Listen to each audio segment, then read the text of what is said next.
Pants, pants, pants, pants, pants, pants, pants, pants, pants, pants, pants. The last 3 songs that you listened to were Desert Winds, Sensible Eyebrows, and Green and Weird. Hello, everybody. Hello, Arith Winterfell, Foggy Wall, Marks, Deathshead, Mako Cam, Magistrate Iron Lung, Norman Gray, Ghoulish Misfit. I'm nervous. So,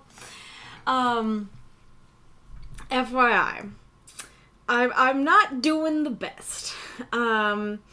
One, because, so I don't know how storms are wherever you live, but where I live, we get storms in the spring. I hate it. One of the reasons that spring is my least favorite season.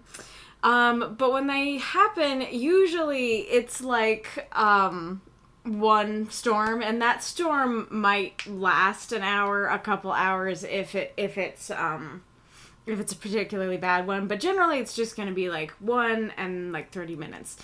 But I'm such a light sleeper that, like, you know, the first peal of thunder will wake me up. And so it sucks and I hate it, but those are manageable. I can, like, watch something and then go back to sleep after it's done. But last night, there was a storm that, so first of all, it started right as I was falling asleep. And that has happened to me 3 times lately, where I'm just falling asleep and then the thunder cracks and it infuriates me. But, so first of all, there's that.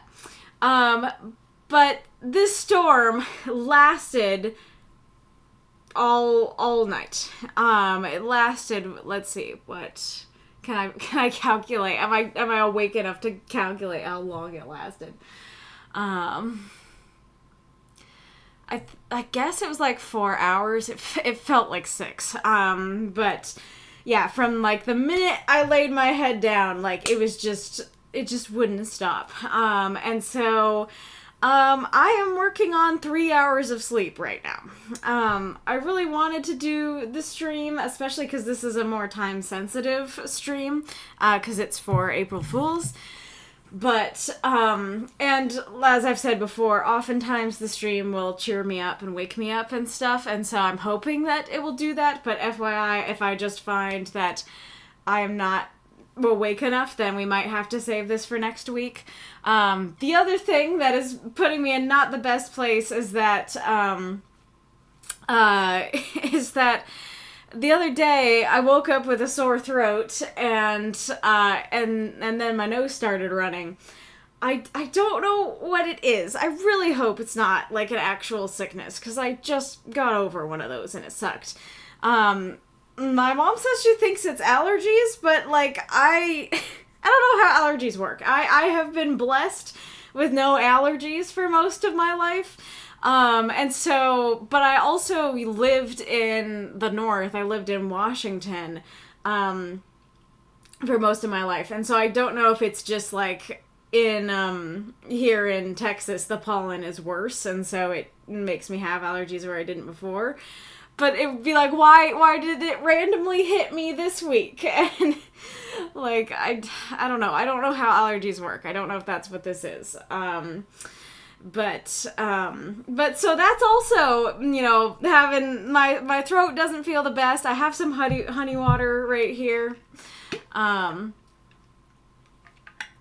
And my nose wants to run away. So, those are other things that if that just gets too bad, if my throat's genuinely hurting, I might need to save this. So just some preface. I'm gonna try and do this. I'm gonna see how I'm feeling, but there's a chance that we might have to call it partway through and resume next Saturday.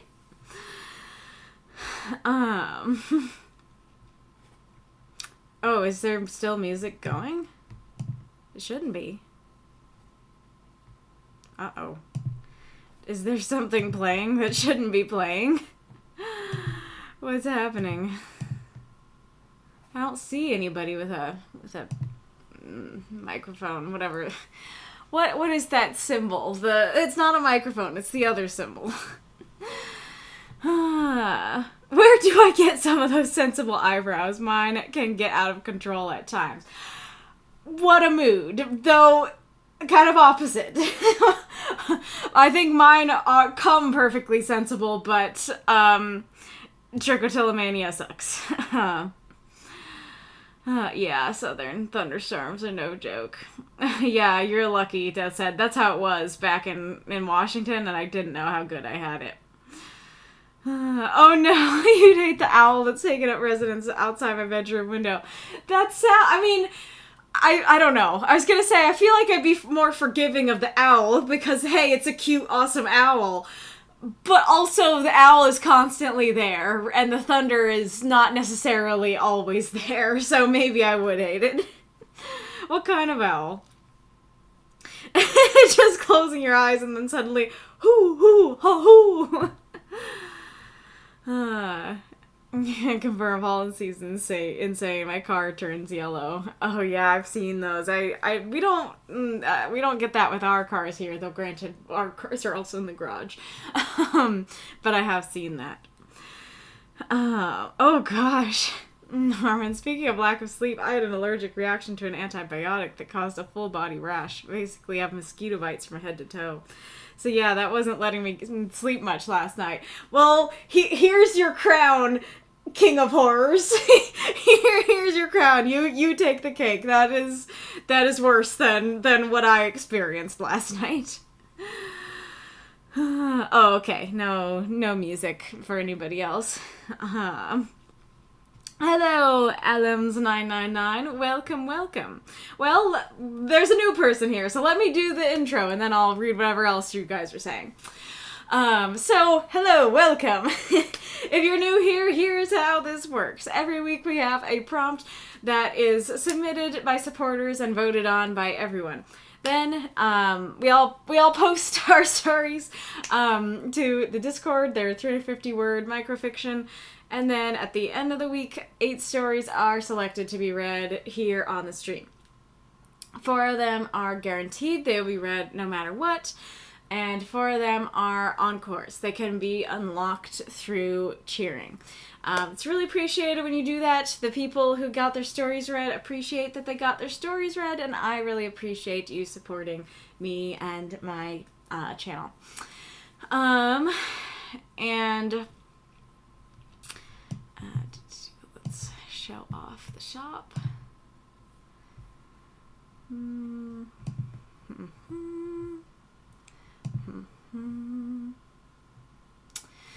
So for the $3 a month tier, then you get access to the secret supporter chat. Yeah, it's probably too small. You get access to the secret supporter chat. You can submit prompts and you can submit 2 submissions, and you get some emojis. And then the $5 a month tier gets you access to all those things, but you can submit 3 submissions. You can submit 6-word prompts. I probably should say 5-word prompts on here now. I think people understand the default is 5, but now I've messed with things. And then you will be in the guaranteeds when your story is read. And then the $10 tier gets access to all those things, and you also, the first prompt that you submit to the secret supporter chat automatically goes directly to the poll, provided there are no issues with it. And you can have a tag for your universe if you want it, but you do have to DM or tag me to get that. So yeah. I don't know. Remind me. I don't know if we should talk about it now, especially when I'm... Oh, by the way, actually, I should keep it. Where'd it go? It's telling me that, oh no, my server is going to lose a level. Refer to your server settings for status details. So, if you would like to boost to keep us at the level that we're at, that would be appreciated. But you don't have to feel pressured. Hello? Why are you not... There we go.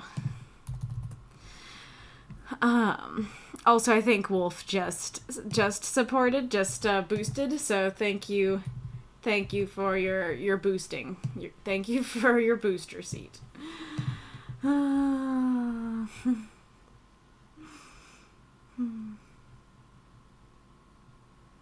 I just said I saw an owl swoop down during my graveyard shift security job, and it was genuinely surreal looking. Interesting.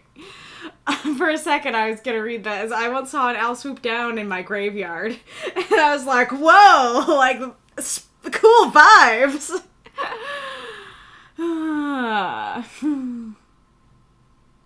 Is it local honey? That will give your body some antihistamines of local pollens. Oh. It's not, but I was using some local honey a while ago, so, DM me that. Just DM that so that I can ask my mom about it later. But, no, this is like the fancy Manuka honey with, like, I forget what's special about it, but I know it's special. I know Dr. Mike approves of it. Yay, pollen season! No pollen season.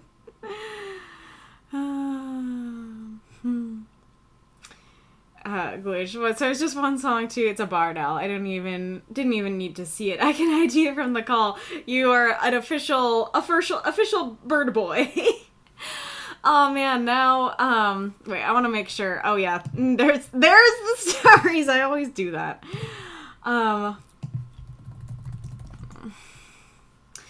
I really want to show you something now. Let me see if it can be easily removed. Easily removed and brought here. I'll put the tunes back on. And leave for a second. Hold on. If this works, it'll be cool. Down here. Okay, and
well, poop. It's not easy to remove at all. I'll check if hopefully I have a picture of it. It would be strange if I didn't. Here.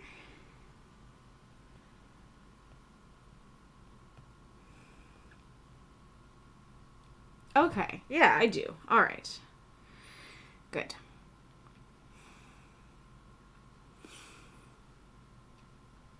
Wish I could have grabbed it, because it would be cooler if you actually saw it in person, but alas. Okay. Go here, and then go there? No? Not there. Oh, there we go. There. Down.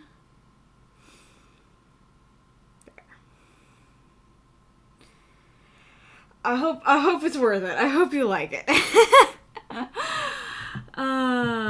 I'll put it on screen. But this is a picture or a painting that I did of a barred owl. I wanted to grab the painting off the wall, but it's pretty stuck there. So I'm nervous about trying to remove it. I'm very proud of it. I'm still a little disappointed in like the branches and stuff. I think those could have been better, but I love the owl. I'm still super happy with all the detail I was able to get on the face and stuff. But yeah, that's our official barred owl tangent of the day. So... So it says, are the spring contest partners going to be announced at the end of the stream? There are 2 right now. So I don't know. Definitely not gonna be announced by the end of the stream.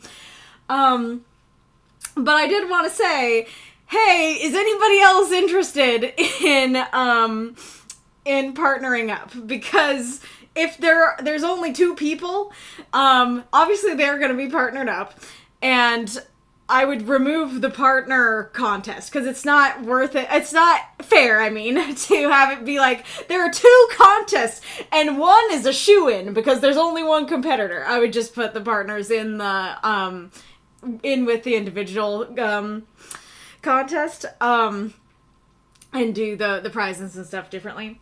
But, yeah, so... So, does anybody else want to join? Please go to the poll. Or not the poll, I mean, I can put that back up.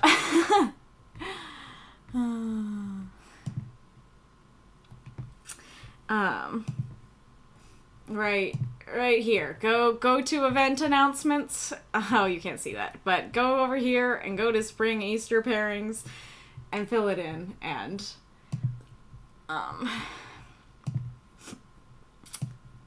get yourself a partner. But the answer to your question is no.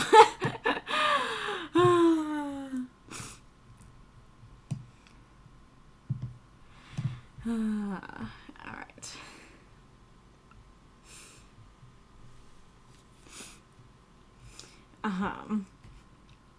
And also, alums, yes, you can be a writer if you're low-key dumb and also lazy. Yes, you can.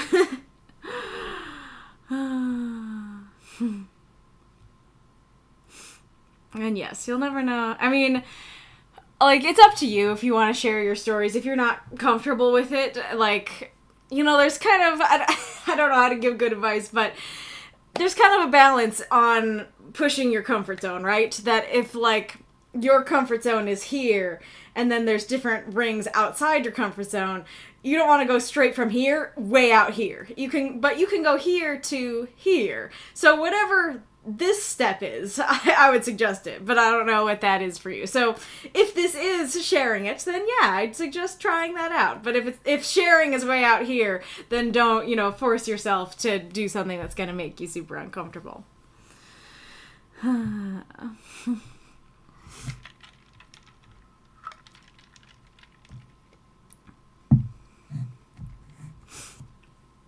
Arith, honestly, I actually have graves in my backyard growing up. Literally, I was a pastor's son, and I grew up in a parsonage, a house set aside for the pastor, and the church graveyard was literally a little ways behind my home. Neato. Interesting. So now we know why you're so gothic.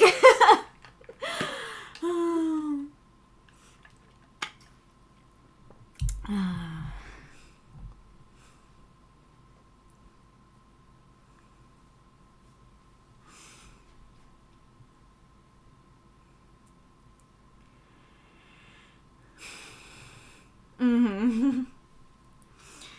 Yeah, that is true. Norman says, ideas are just ideas. You actually have to create them. Otherwise, we can't really see what you're trying to show us. Yeah. I don't tend to, reply to, like, specific, you know, sentences or ideas that people put in the chat, because that's not really what this stream is for. The stream is for the stories that were submitted, but certainly other people can and have been answering. And yeah, definitely consider writing them down and consider sharing them, because the idea is the nugget of the thing, but, like, you want to actually create the thing itself. This says about the owl. Neat. Art, that's so cool. The detailing on the feathers is insane. Arith, awesome art. It looks great. I'm glad to hear that you guys like it. It was really interesting. I've never seen one that's mostly white. I don't think that it was necessarily, I mean, I don't know. I know I was going off a picture. I don't know if, I mean, it would be its own tangent to go find the picture. Remind me at the break, or maybe at an ad. But I know I was absolutely going on a specific real-life picture and going off of that, but I think the white might have partially been to just show just, like, the feathers coming off of it, less so than, like, it was actually white, if that makes sense. Yeah. The forum thingy McDoodle, that's right. Oh, nice. As I said, I'm halfway through one story and a quarter of the way through 2 others for the singles. Nice job. Idea nuggets. I could give those out as a 6-piece combo meal. That's great. Aww, my comfort zone is a single split of a split pea size. I can't look you in the eye on here, let alone share anything I made. Aw, I'm sorry to hear that. Yes, so that's a great ghoulish. That's fine. Start small. Yeah, I don't know what it looks like for you to get out of that pea-sized comfort zone, but think about what would feel like dipping your toe into the scary pool. You know, what would just be like, I'll just put my toe in there and see how it feels. What would that be?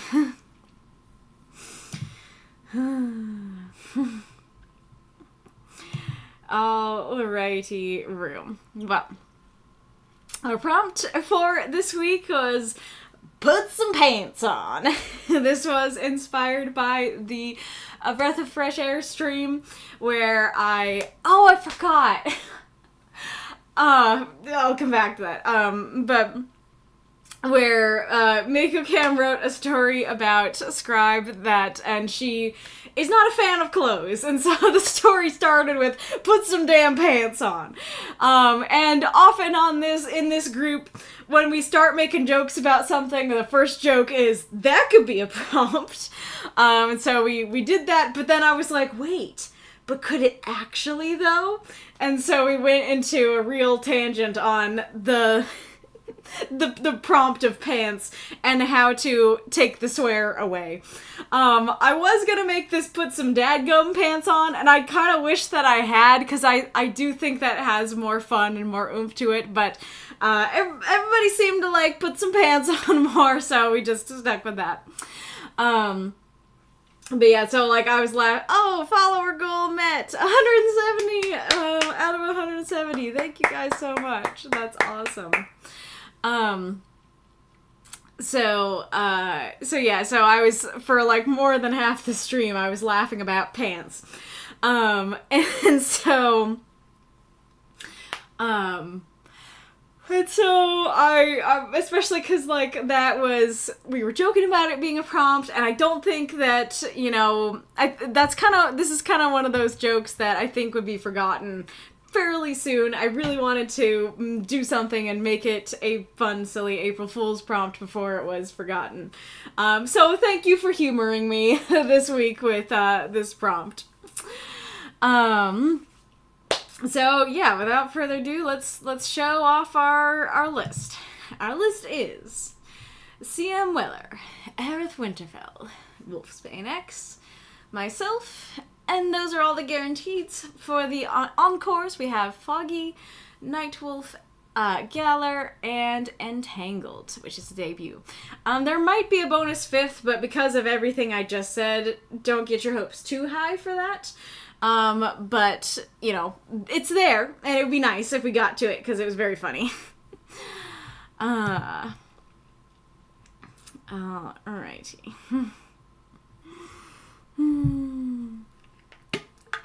Oh yeah, that's a good point, Arith. Yeah, you can enjoy and learn from the critiques of other stories. That's a great point. Okay, you're not ready to write or share your own stuff, then maybe just start by listening to the reading and critiques of other folks' stuff.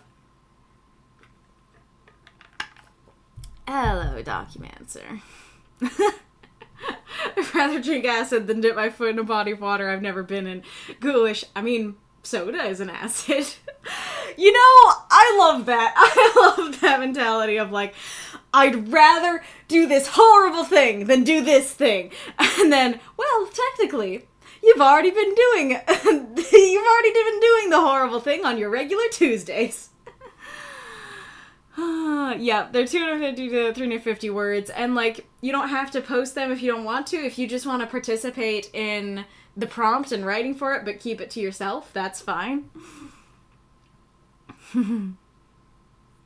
Yeah, some of them are funny. Some of them are serious. Yep.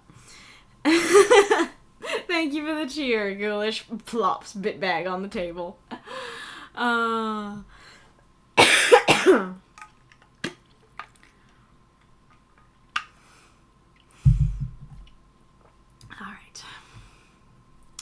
Oh, yeah.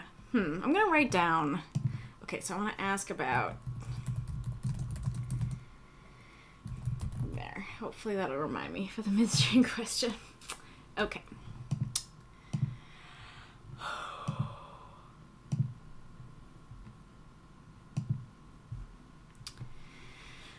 The time of trousers.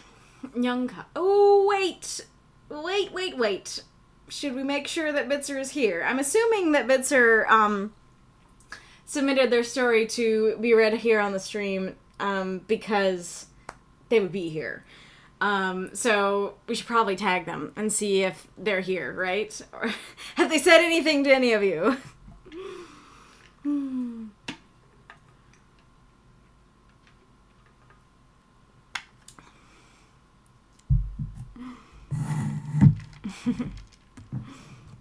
Thank you for the cheer, Mako.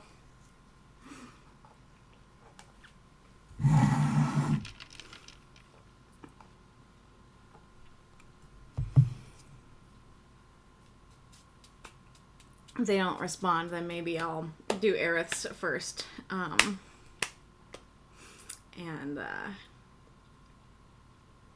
Yeah, that. Wait for them. Kitty, you're very cute. I got Kitty on the table. Yes, I do. I will wait for the... They are in Australia. I am aware of that, but they were here last time, so... And this is rather unique for them to submit their story to actually be read. So... Oh, okay. Just as I remember seeing Weller mentioning a schedule change that would allow for stream watching. Well, awesome. Well, at least awesome for me. Hopefully it's also awesome in terms of this new schedule, but... yeah. Okay. Well, I'm not seeing a response, so I think we'll do Arith first and hope that they show up soon. Yeah. Okay. Facing the Night. Shadows of the Stellar Age Setting by Arith Winterfell. 349 words. I see it there, in my restless dreams. It's night at the dig site. I stand there beneath the 2 moons overhead. Amidst the ruddy sands turned purplish under the moonlight in the dark. There's a chill in the air, and the monstrous thing approaches me. Looks like a skinless horse, perhaps. At least in general form. Or sometimes it's more man-like, without skin, but with a horse's skull. It stands there with its cold, black eyes, judging me. I turned to face Frank. Frank was sitting on a stone here at the dig site under the noonday sun. He simply looked at me, and then without judgment, simply said, "Go on, Arith." I've done things, Frank. Things I'm not proud of. I don't believe in gods, but that thing judges me. I take responsibility for the bad things I did. I refuse to feel guilty for the times I stopped bombings or assassination attempts with what I learned. But I know I also hurt some good people who didn't deserve the treatment they faced under my hand. I'm ashamed of that. And perhaps that is what that creature is. My guilt. Arith, I've done things in my life I'm not proud of either. But part of being human is being a mess sometimes. Life isn't clean cut. It's good you feel bad about what you've done. Do you think there's anything you can do to make amends? I pondered that, but if I went back and surrendered to the new regime, they just use me to do the same thing. Telepaths are just too useful. Even if I sought out those who I wronged, I would just dredge up memories for them. I want to let them move on if I can. I wouldn't even know where to go to find them now. I just hope they were able to find peace. I wouldn't even know where to go to find them now. I just hope they were able to find peace. Meanwhile, I will live with what I've done and carry on. I must learn from those choices. I feel like that's the best I can do to fix my past mistakes. Did I repeat a line? I think that's the first time I've done that. I hate that. I hate it. I feel like I have a better excuse than most times, but I hate that so much. That almost makes me want to reread the whole story to fix that. But I need to blow my nose, so, hang on.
Maybe the no pants are the friends we made along the way.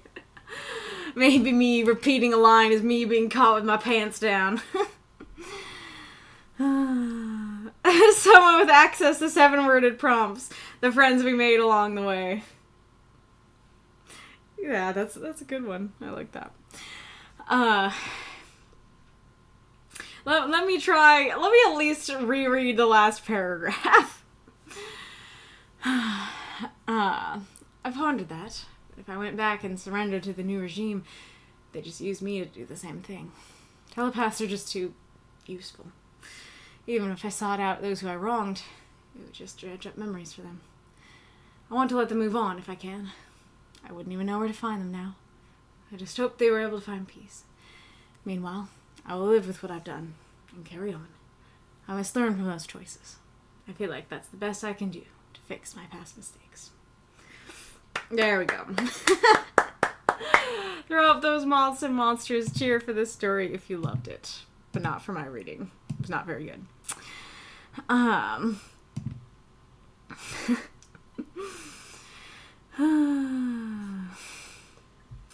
Alrighty. So Arith had, I don't know if I should ask you guys about it. I guess I'll ask you guys about it first. So, could you see the prompt in this story? And if so, where did you see it?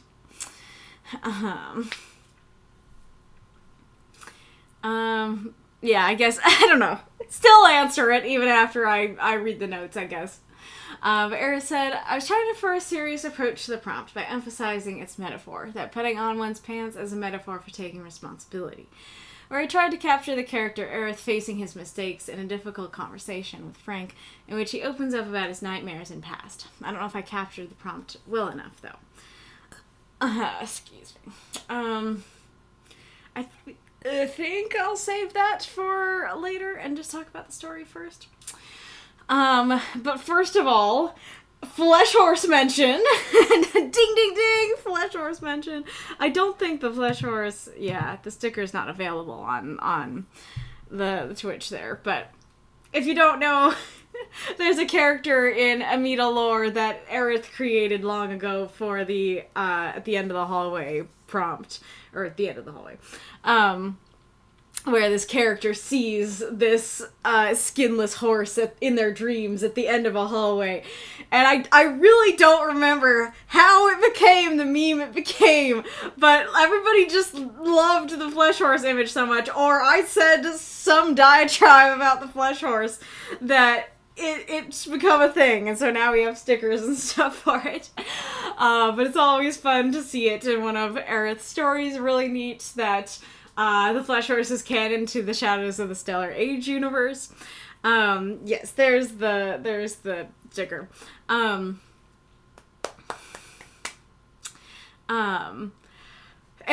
neat to see it showing up in dreams again. This seems to be a theme. This seems to be where it shows up.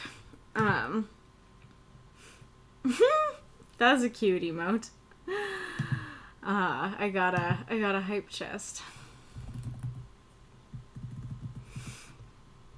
I don't know how to. I never actually used the. Oh no, mistakes have been made. Mistakes. I'm just making it worse. Thank you. Oh, whatever that was, thank you. You need to redo the bingo. What made you think about that? Thank you for the cheer. I'm not just trying to like, yeah, there you go. That's the emote I got. So yeah, seems like dreams are its realm. I like that. I think that's neat. And I like that in this instance, it's kind of personifying his guilt. I'm curious why he's not more scared of it. He's just like, man, things weird. Things judging me.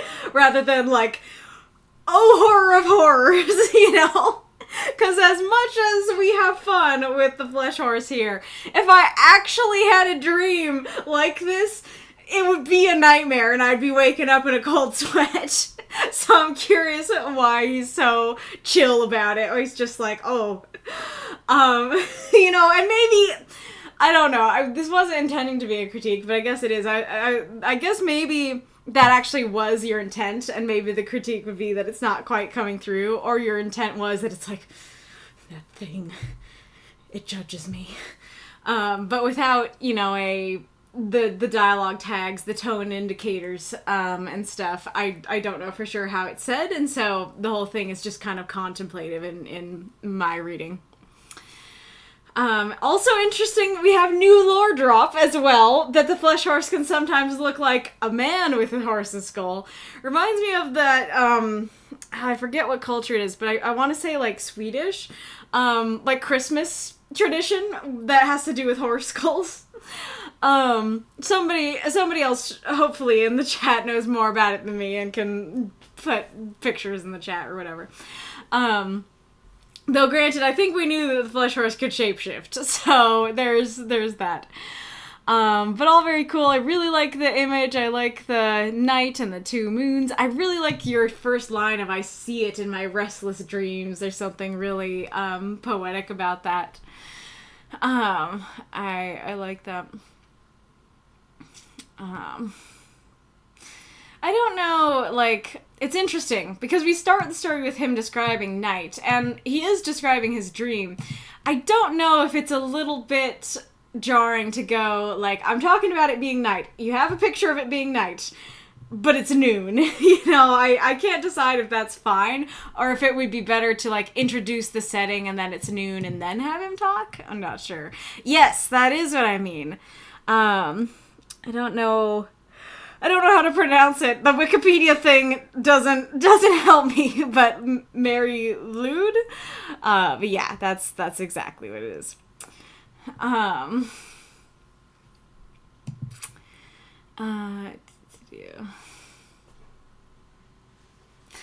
really like the line of, I don't believe in gods, but that thing judges me. Like, that's a really interesting thing. It's a really interesting to have a atheistic character be like, yeah, I don't think that it's a god or anything spiritual in that way, but I know it's judging me.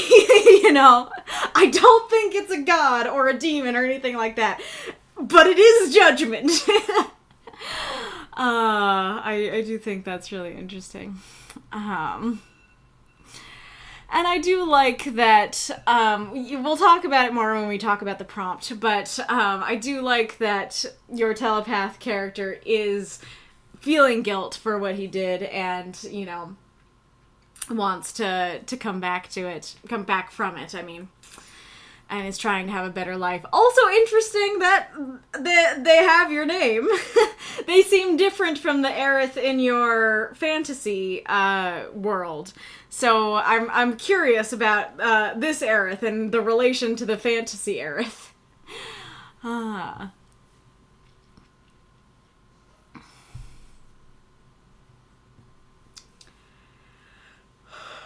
And Frank is right. The part of being human is being a mess sometimes. It's true. It's funny because, I mean, I don't want to go on too much of a tangent, but I was encountering this in one of the fandoms that I'm in, basically, like, just this week, that, like, it's for a YouTuber, and this YouTuber just made a really silly mistake, but the fans, like, came after her for it, and they were like, how could anybody, like, do that? And I'm like, she's human, she made a mistake, you know, so this idea is very fresh on my mind right now.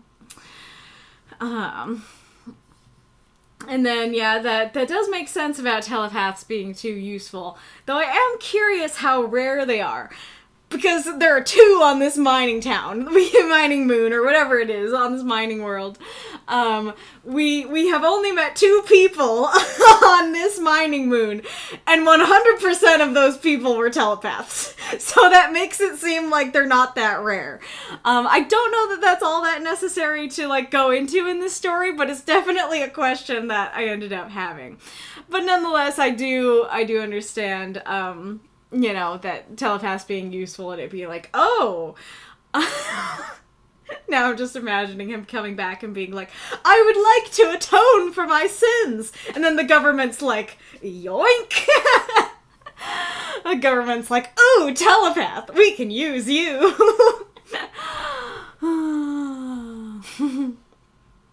I do like this idea of, it would just dredge up memories for them. That is a really interesting idea and balance, right? Where it's like you want to make amends for the wrong things you did, but sometimes trying to make amends actually could make things worse. So sometimes trying to make amends instead just dredges up terrible memories and feelings, and when they've pretty much moved on. And so it's like, what is the more courteous thing to do? Like, try and apologize but bring up those memories, or let them be and let them live their lives. You know, I like that conundrum. And then it is interesting that I wouldn't even know where to find them now. Interesting enough that I read it twice. Just like you can't even make atones, you know, if you wanted to.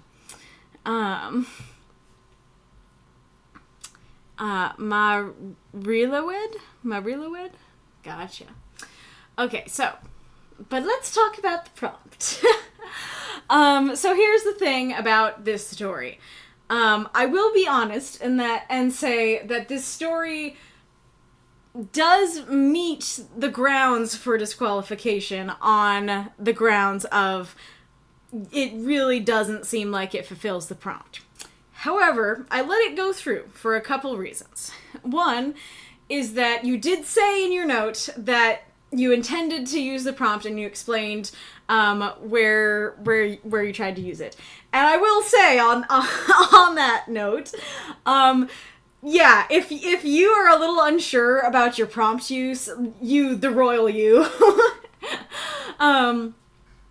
if you are unsure about your prompt use, if you are unsure if readers will get it, make a note. Make a note and say how you intended to use it, because notes can save you from disqualification sometimes.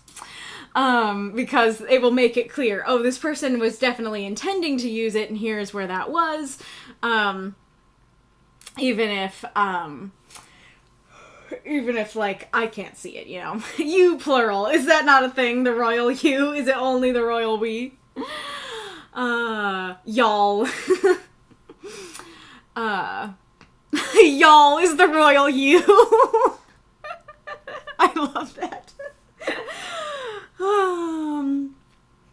But the other reason, besides you showing in your note, you clearly intended to use the prompt. The other thing that made me allow this to go through is I actually felt like the unclarity of the prompt here would be a great thing to discuss, and like a great thing for other writers here on the stream to hear about and think about and stuff like that.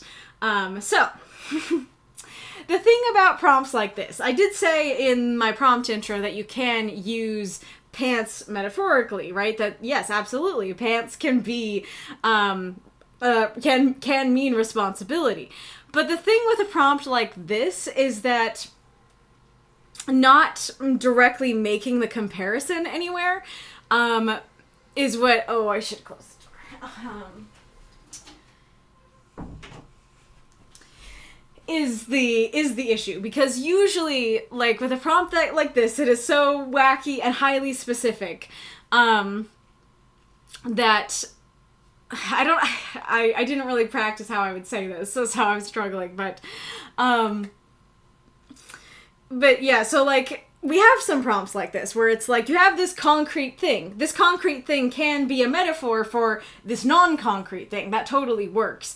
But you do need to bridge the gap. You do need to make it clear to the reader, okay, here's this thing over here, and here's this thing over here, and here is how they connect. Because, yes, they can be a metaphor for responsibility, but just talking about responsibility in your story isn't necessarily enough to get your readers to make the connection. I do know that adding a line about pants in here might mess with the flow of it. Might be like, that is oddly silly for this serious story. But I do think that you did need something of that, of that accord, of that type. I don't know. But the other thing about it, the other thing about your prompt use that I think obfuscated your prompt use a little too much is that you're saying that your prompt use is that pants are responsibility. The problem is he doesn't actually take responsibility. He doesn't actually do anything to put his pants on. He doesn't do anything to take responsibility. He basically is like, yes, I will bear this cross and shame on this mining moon, on this nice, peaceful dig site, far away from anyone who could hold me accountable. Like, I understand that. I do think you're trying to convey that his feelings of guilt are genuine, but the problem is that if that's your prompt use, it doesn't quite connect on that level either, because he doesn't actually go home and put his pants on. He doesn't actually decide, like, yes, okay, I need to actually get up and try to find them. I don't know where they are. I don't know if I'm going to dredge up bad memories, but I'm going to try and do something. Or, like, I don't know, there could be many different ways in which he could actually do something that, you know, doesn't necessarily require him to find them. Like, I don't know if, like, rebuilding on his homeworld, or like being willing to just simply go back, you know. Yeah, I guess even just like taking the first step of being willing to go back despite the dangers would definitely be a sign of like he genuinely means to take responsibility. But yeah, I don't know if he could be part of a rebel alliance on his homeworld or something like that to I don't know. Maybe you guys can come up with better examples, but yeah, so like it's fine for him to feel guilty, but not actually, genuinely not be able to do anything about it. The problem with it is that it's your prompt use. And the prompt use itself is already very metaphorical and obfuscated.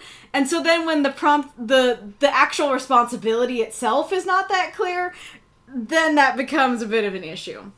And like the... Yeah. Like I take responsibility for the bad things I did. Really, like, I don't think you meant it this way, but really sounds like a YouTuber apology to me, that it's like, I take full accountability for what I did. But they don't. Like, they're just saying that they did. And that's kind of what's happening here, where, like, he's like, yep, I take full responsibility on this nice mining moon where nobody can hurt me. You know, it's like, okay, maybe you mean that, but I can't tell because there's no action to back it up. You know, there's nothing actually behind that. There's no, yeah, if that makes sense. Kitty, I know the ad is coming.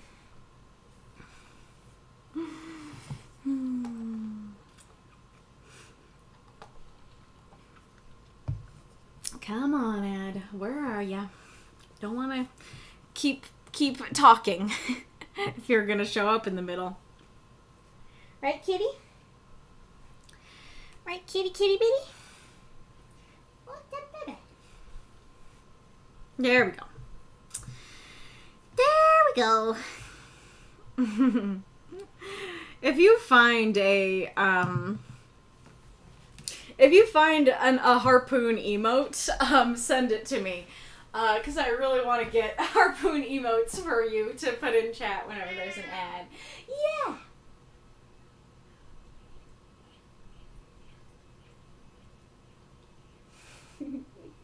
I don't know if you guys can see that, but she was licking my forehead. No ad for you. Interesting. Is anybody getting an ad? Oh, that's kitty. I guess the people who are getting an ad wouldn't be able to answer me. Yeah, that's kitty. The other one's on the other side of the table. You're so cute. You know that? You're so cute.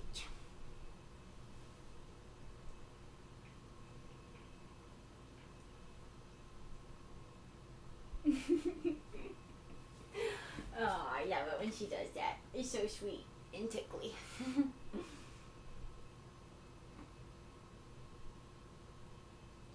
Baby cat, baby cat. I guess so. The midstream question thing. I guess I'll bring it up now so that you guys have it like percolating in your heads before we get to the midstream question. I want to ask. I have been wanting for a while to create a $25 tier, and especially because on Twitch there's just a by default a $25 tier, but I don't have any perks for it, you know, so nobody uses it, and so I want to actually have perks for that and actually add that to the Discord. And I had some ideas for it, but I was discussing them with the council and found a lot of flaws in the ideas, and so I'm now very unsure, you know, where to go with that. What would be good perks? And I thought about it and I was like, wait, I can just ask the group for input. I can just ask you guys, what would you be interested in for a $25 tier? What do you think is worth that price? What are perks that you'd want to see?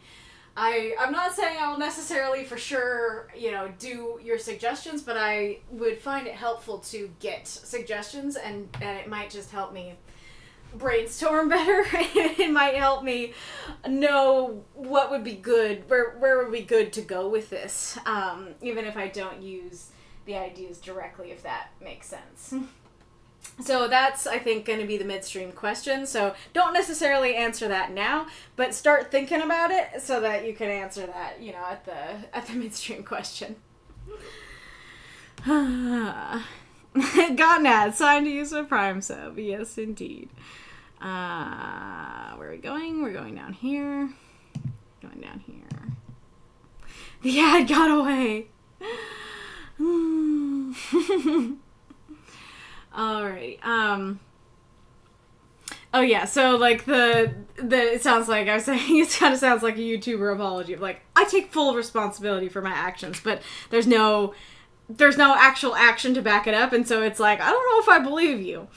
And what was the other thing I was gonna say about it? Oh no. Have I lost my train of thought?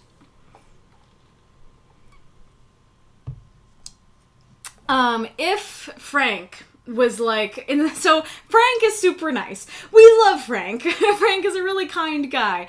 This is the first time that his kindness has actually been a bit of a problem. Because first of all, like, I'm not really with him in that because, you know, he's like, hey, like, I've done stuff that I'm not proud of either. I'm like, I'm sure you have things you regret, but you were not, like, an evil telepath, that was serving under a tyrannical regime. You are in different worlds here, Frank. You saved your replicant, you saved your replicant from certain doom, and most people wouldn't even do that. You're a good dude, and I don't doubt that you have your sins and your regrets, but they're surely very different from Arith's. And then him just kind of giving him a free pass and being like, yeah, like, oh, like, you feel bad about it. That's good enough. And I'm like, I don't feel like it's good enough. Like, I don't know, like, again, this wouldn't be as much of an issue if it weren't for the prompt, if this wasn't your prompt use. But yeah, like, I'm kind of sitting there like, I'm not 100% sure that he's, like, actually taking responsibility because he's not taking any action. But the other thing about Frank's response is that if Frank said, you could even, like, take this out and just have him say, like, this paragraph and then say, like, that creature is my guilt, and then have Frank respond, well, you should take responsibility, or, like, okay, so what steps are you going to take to help the people you hurt? Or that he basically said something practical, or that he either directly says, okay, like, put some pants on and take responsibility. Or just saying, like, some variation of take responsibility. I do think that, even without the word pants, would connect to the prompt a little bit better for me. Because it would be like, put some pants on. Like, hey, I'm commanding you, take responsibility. That's the same phrasing as the prompt, at least. But of course, it would be clearest if he used the idiom of put some pants on, take some responsibility. And like I probably should have started with this, but the other aspect of the whole responsibility thing is that to me, the story is more about guilt than it is about responsibility. I really love I do love the way that the story is written for the most part. And I do love the guilt exploration and stuff like that. I think it's fantastic and works well. Just not necessarily for the prompt. It just doesn't necessarily fulfill the prompt. Doesn't feel like... Yeah, and that's the thing. Like, you can feel guilt and genuinely feel bad for what you did far away. And that doesn't, guilt doesn't require responsibility. But guilt is also not putting your pants on. It's funny. Maybe the point is that this story makes me tell Arith to put some pants on. I leave this story going, Arith, put some pants on and take responsibility. Oh, boy. Oh, yeah, there's also, this is a little more nitpicky, but that thing judges me. I take responsibility for the bad things I did. I refuse to feel guilty for the times I stopped bombings or assassination attempts with what I learned. Now, stopping bombings and stopping assassination attempts genuinely sound like good things to stop. However, going, I take responsibility for the things I did. I refuse to feel guilty. Kind of mixed signals, especially when you add the whole, okay, I'm not sure I believe you even just hearing this, and then the fact that him really feeling that is meant to be the prompt, then going like, yeah, totally take responsibility. Anyway, I refuse to feel guilty. It's not great right next to each other. I think it would work if there was some time, like, I take responsibility for the bad things I did. You could even go, maybe, let's try this. So, I take responsibility for the bad things I did. I know I hurt some good people who didn't deserve the treatment they faced under my hand. I'm ashamed of that, and perhaps that's what that creature is, my guilt. But I refuse to feel guilty for the times I stopped bombings or assassination attempts with what I learned. Okay, there's still... I think it fixes the problem that I said, but creates its own problem, that there's a little clunk to putting that at the end. But I do think that would fix the issue of... I take responsibility, but refuse to feel guilty,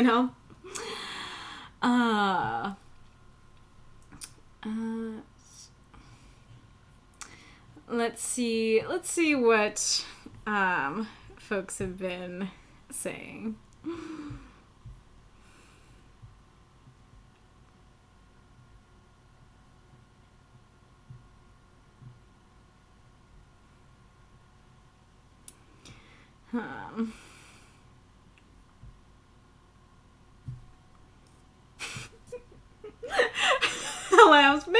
Frank's naked from the waist down. Arith just says crazy stuff about himself, like being a telepath and seeing horses without heads in dreams, so Frank feels less stupid for forgetting to put on pants in the morning. That's beautiful. I love that. Arith, yep, the Arith characters are pretty different. Well, for one is a telepath and the other is a necromancer. I mean, yeah, but are those domains really so different? Do you need to get into your zombies' heads to revive them? They're both kind of spooky and invasive procedures. I thought Kaylie was gonna mention the fact that there's a horse-headed demon in Buddhism. Oh, ghoulish. Why would you think that I would mention that when we have the flesh horse right there?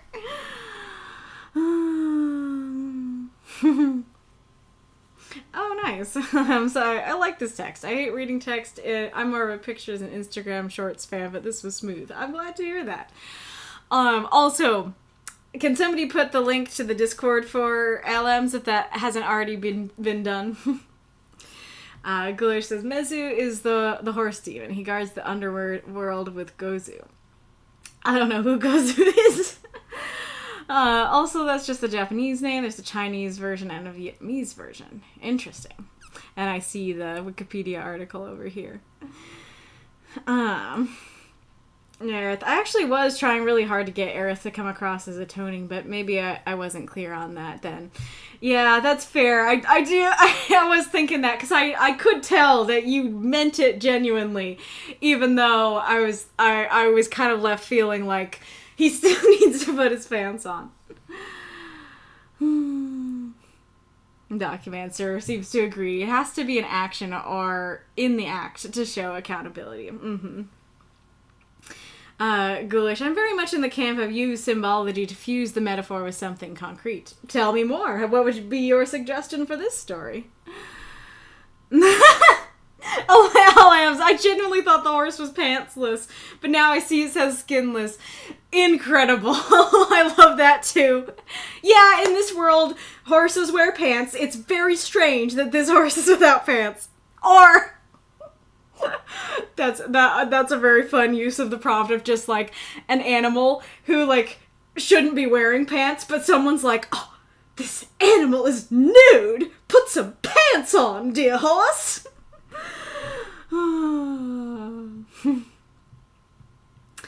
Ghoulish. In other words, maybe he wakes up and after being depressed in his underwear for a long period, he puts on a pair of pants. Ooh, yeah, I like that.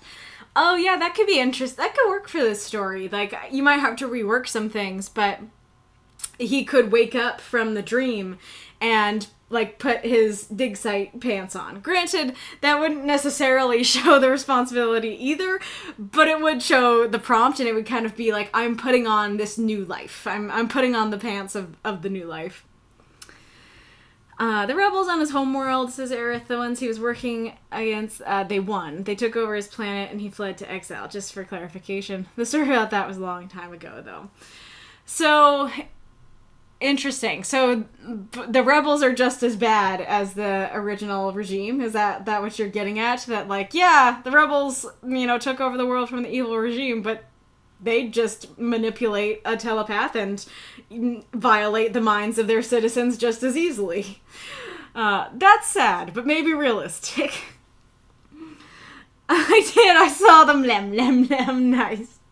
More, lem, lem, lem, yes.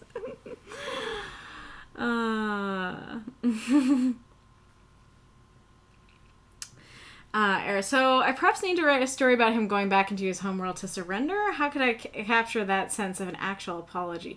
Yeah, this is a hard one, and folks in the chat, please feel free to offer your suggestions, because, like, I get what you're saying, that, well, okay, so I get what you're saying, that it would be difficult for him to actually do things, because it's like, yeah, he's gonna get captured by the regime, the people, he doesn't even know who the people are, he doesn't know how to get to them.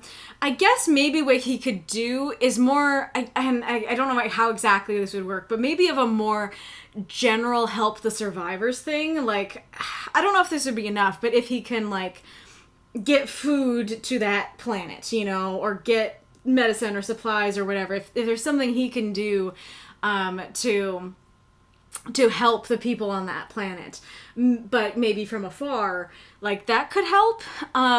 Maybe you could do something about him using his telepathic abilities for good, because as is, it kind of seems like he went to the country to live a simple life on the farm, and that's good, that's nice, but that doesn't necessarily mean he's actually helping anybody that he hurt. But maybe, and again, I don't know exactly how it would work, but because you did say if he went back, he'd just be, used again. But if there was something he could do with his telepathy that would at least actively help people in general, if not specifically help the people or the world that he hurt, I think that could help.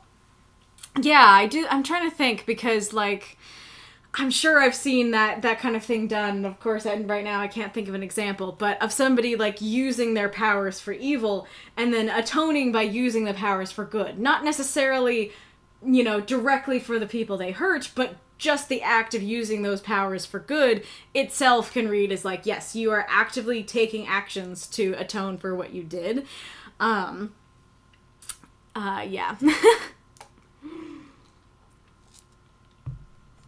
Yeah, because it's just kind of nothing about this life seems particularly hard. I haven't heard much about this life, so maybe it is super hard, but nothing about this life seems particularly hard, at least not harder than going back. Nothing about it seems to particularly help the people he hurt, and nothing about it seems to particularly help just people in general. It just seems like he went to live a nice, quiet life out here in the boonies. And there is, again, I don't completely know the story or what the world is, but there is kind of a selfishness to that of, in order to atone for my actions, I'm gonna go live a nice life out there in the wild.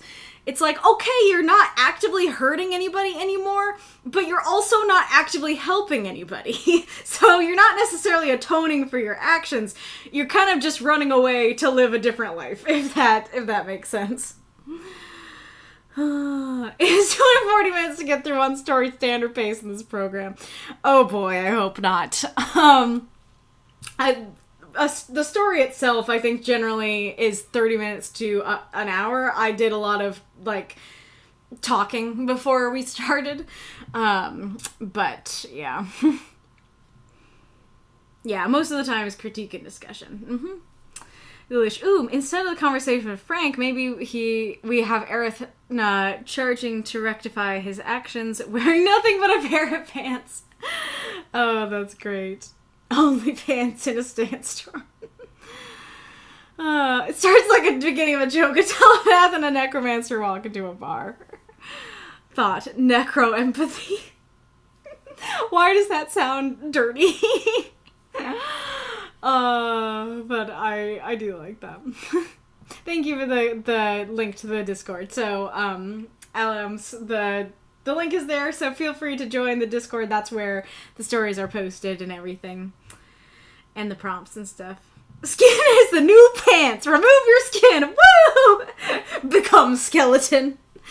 That's what we talked about in the writing group chat a while ago, right? Where, the Flesh Horse's followers are a bunch of skeletons because we have offered our skin to the Flesh Horse.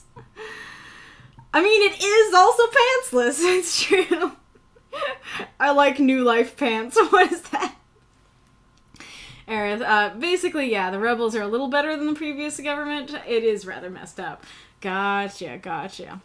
Ooh, Mako says he could be acting as a therapist. He broke people, now he puts them back together. I like that. That's a good one. That's good. Yeah, Documancer, he does community service. Arith, I like the idea of the therapist angle, Mako. Just wondering how one gets the okay to do so. I mean, I don't know how it works in your fantasy world, but you probably have to go to school for it and get the right qualifications. And, I don't know if a telepath would not need the qualifications. Well, I don't know. I was going to say because he can literally look into his patients' minds. But he would need the qualifications of, actually being a helpful person. And not messing them up further. But, yeah, so, just, I don't know. Like it is in our world, I guess.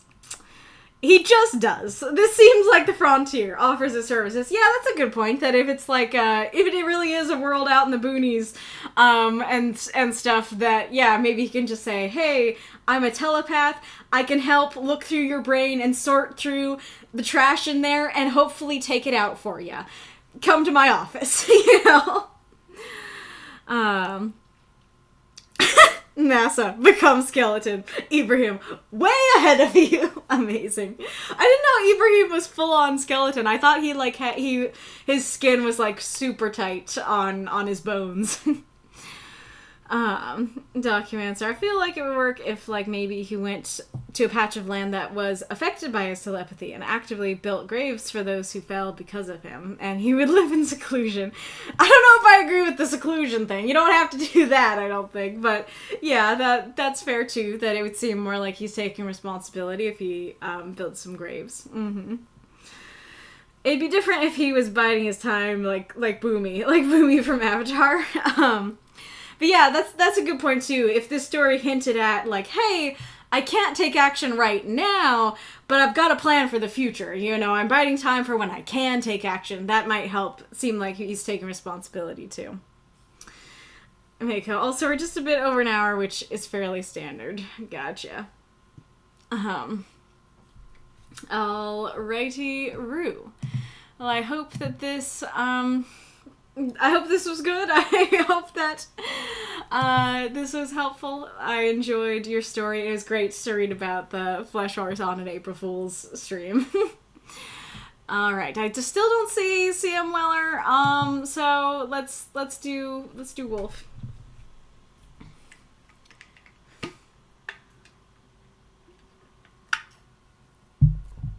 Remind me to show you my stickers at the next ad. That could be a fun thing to show off. Alright. Dance with Pants. Vrymheim. By Hemming Sebastian Bane. 350 words.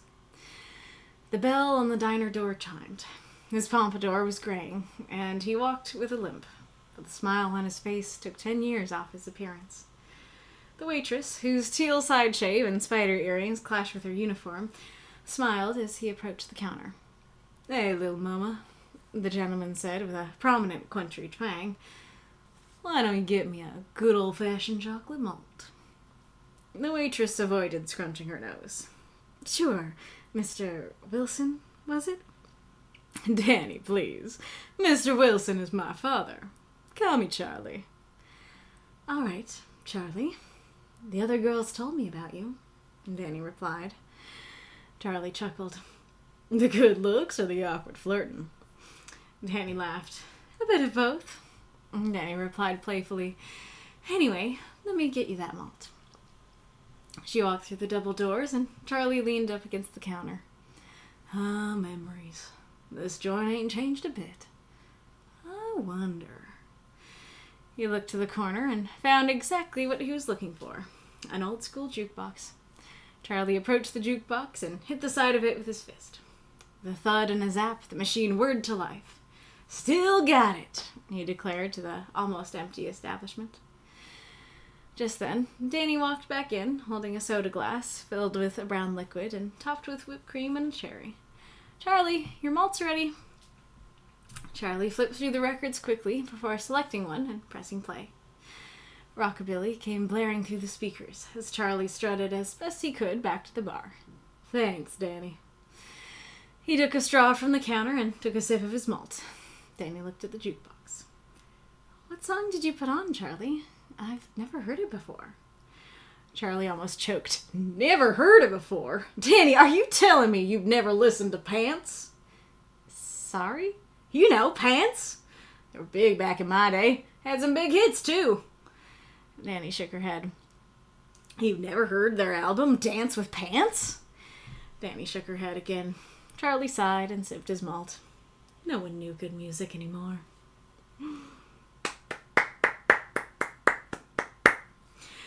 Throw those moths and monsters cheer for this story if you loved it. Alright, thank you for reading and critiquing. You're welcome. Alrighty, Rue.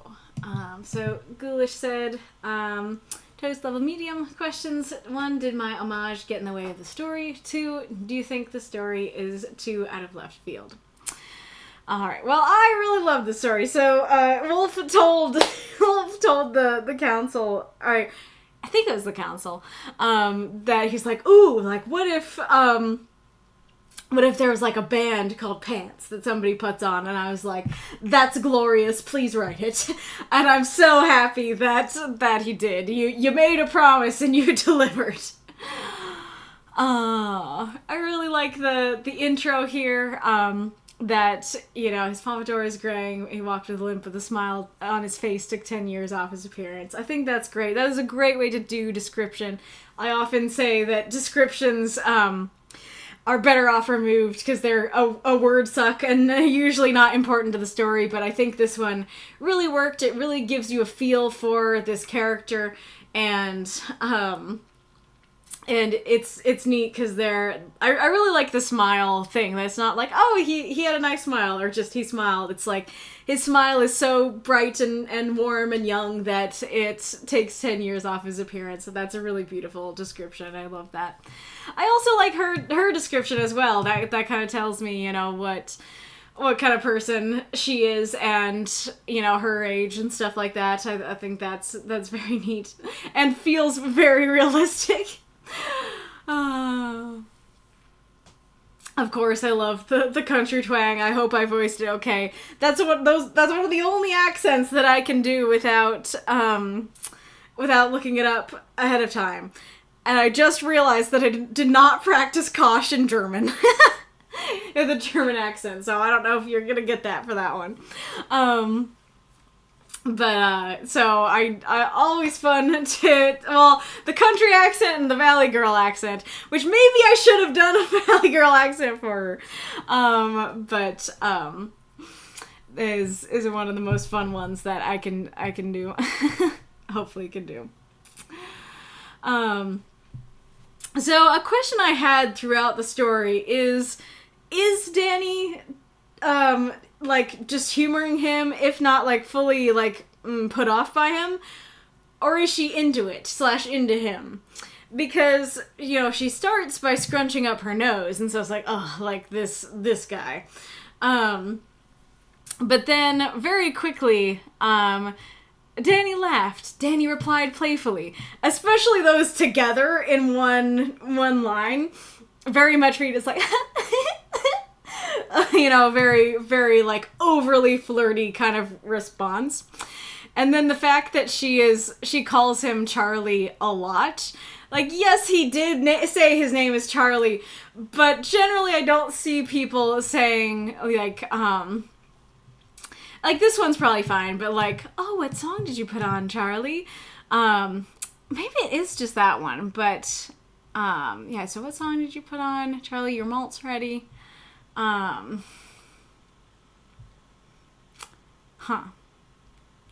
okay, so wow, that's interesting. Because it definitely felt like she was calling him Charlie, like, every time she spoke to him, to the point where it's like, Charlie, like, you know, rubbing his arm, kind of thing, like, hi, Charlie. But it like, I don't know, it's actually not that much, but I guess in this short of a story, it's enough to give me that vibe.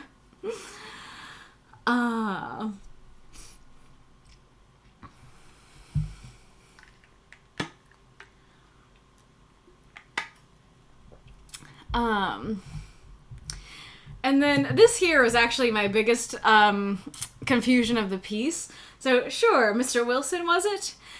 Dany, please. It's like that, just that after, hey, is your name Mr. Wilson? It sounds like Dany, please, is him saying, please call me Dany. Like, I go by Dany. Like, but then it turns out that's her name, and so that definitely confused me, especially because this seemed to be the first time they met. She's like, hey, the other girls told me about you, not, I met you and told you my name last time. And granted, like, she's working at a diner, maybe she has a name tag, but I just think that combining the fact that she asked what his name is, and his first response is her name, and he's never met her before, just definitely caused some confusion. I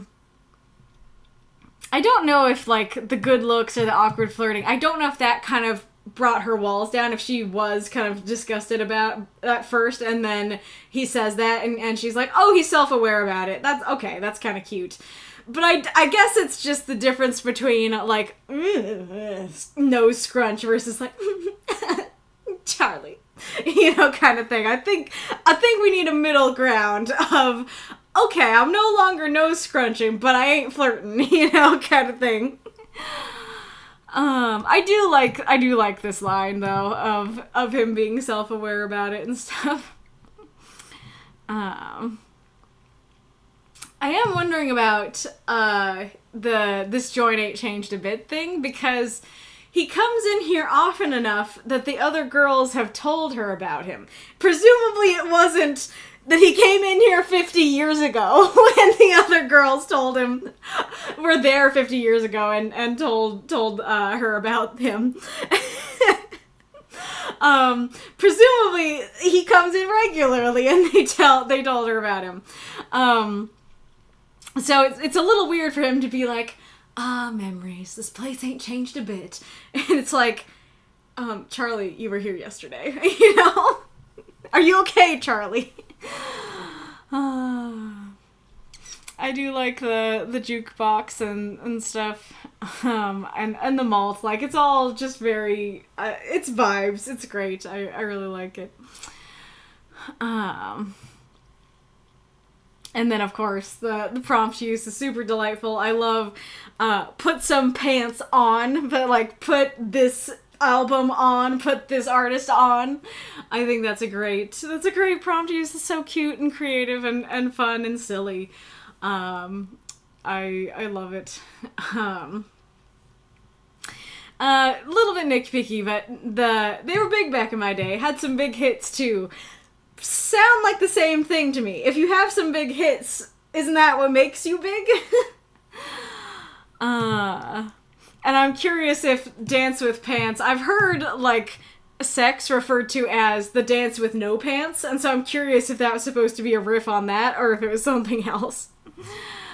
I don't know, like, part of me wants to say, so first of all, like, I think the story works, I think the story is solid as is, but part of me wants to say that I feel like the prompt should have been in there more, that, like, let's see, what did I write down? Oh yeah.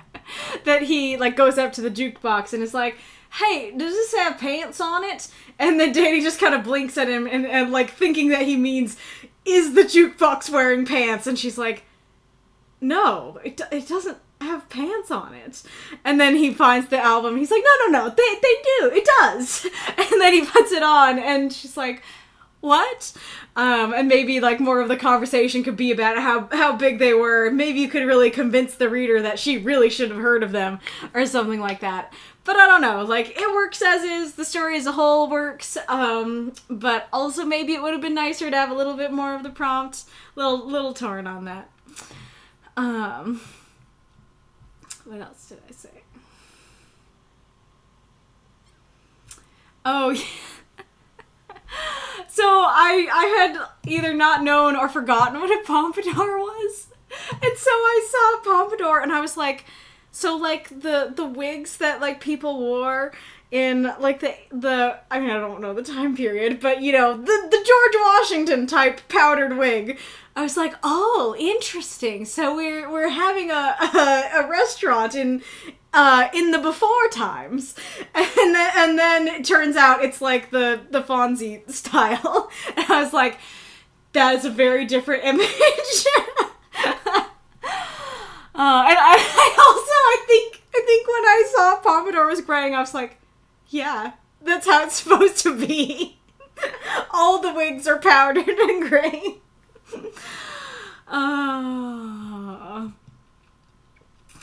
Oh yeah, so to answer your question, I don't think I knew what your homage is. I think I saw Arith say in the chat that it was Fonzie. Once I knew what a pompadour was, I was thinking about Fonzie.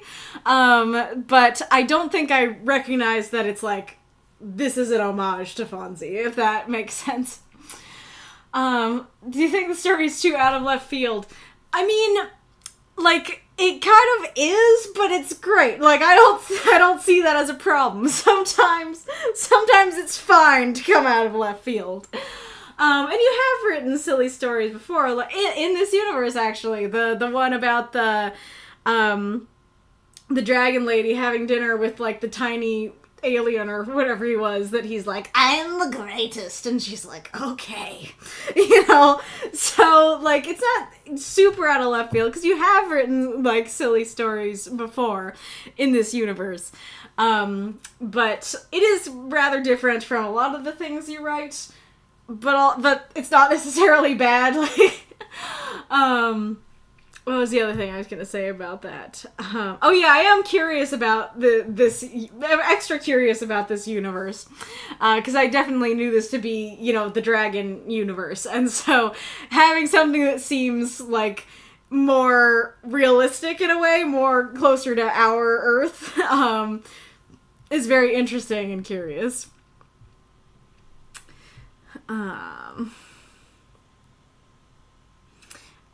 Arith, I kept wondering if the jukebox thing turning on was the Fonz reference. Oh, the jukebox was that? Okay. I didn't know it was that specifically. And Gulish says it is, so that's what the homage was. Uh-oh. Okay.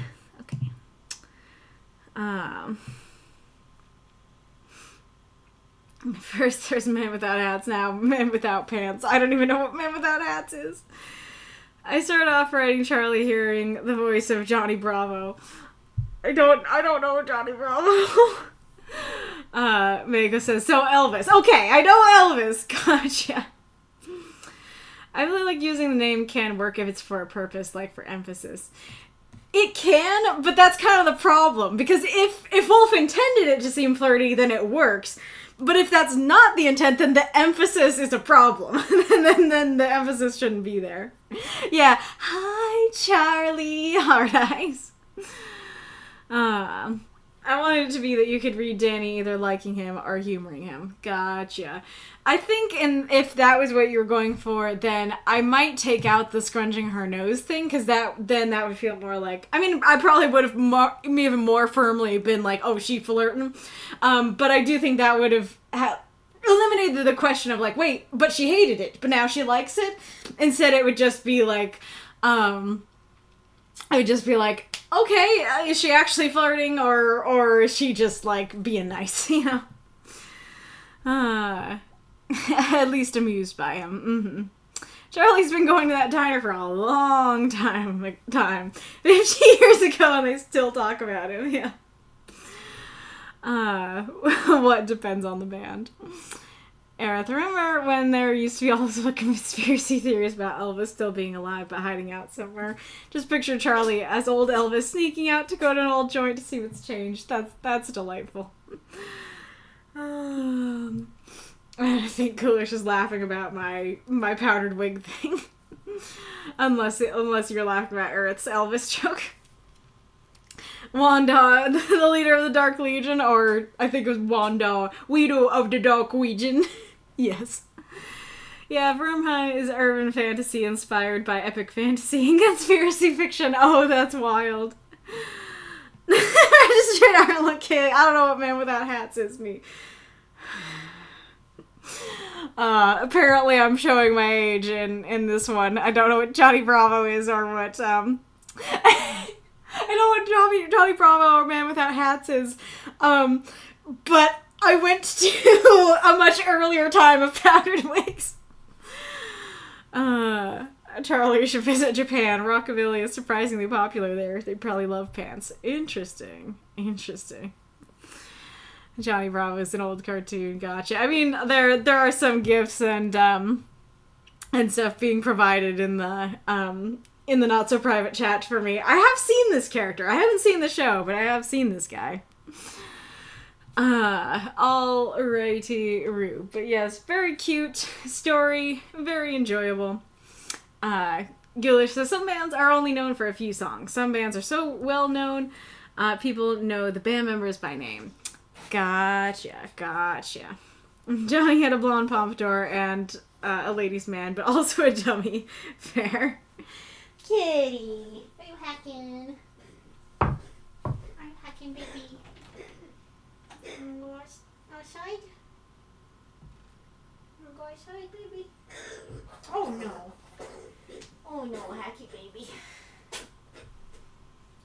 Oh no. Oh, hold on.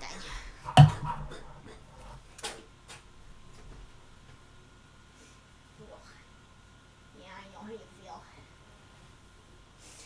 Alright. Poor thing. Oh wait. The safety dance. I've heard of that. Maybe I just didn't know who it was by. Yeah, okay. That makes more sense.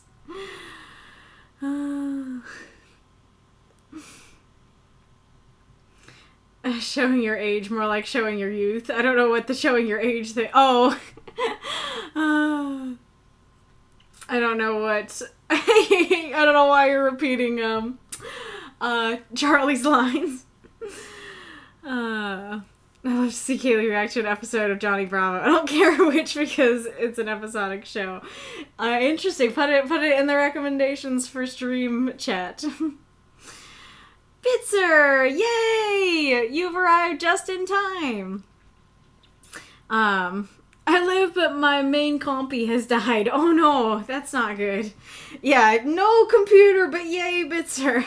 Oh, Johnny Bravo coat. All those, like, oh yeah, I have seen that as like a meme, but because hey, pretty mama, I have a boyfriend. Well, you look like got a lady that could use two. Yeah, I have seen that just in visual.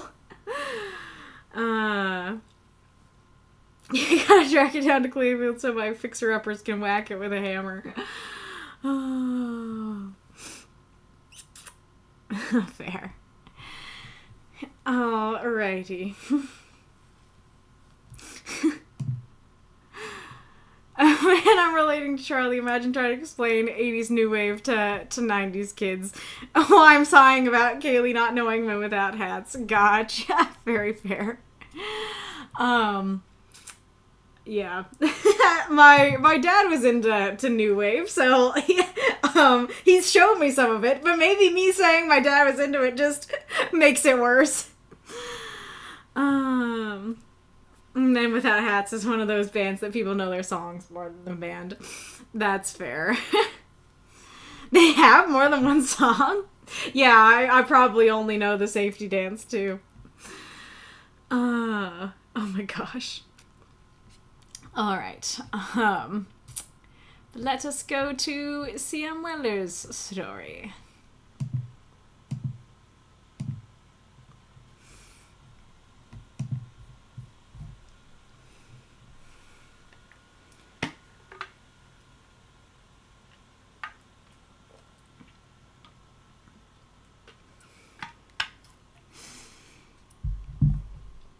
Alright.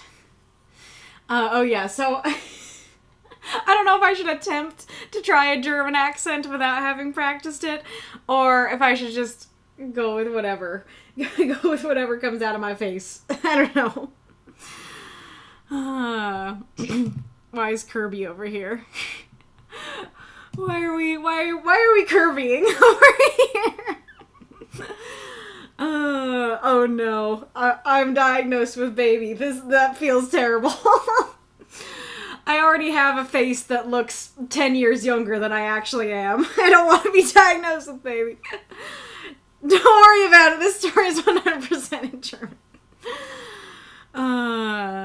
Oh, that's what C.M. Weller is doing with the computer. Hi, kitty. Pay the cuteness tax. Come here. Come here. Show your face. Oh, to the people. He's like, you make me pay the cuteness tax, I will cough in your face. I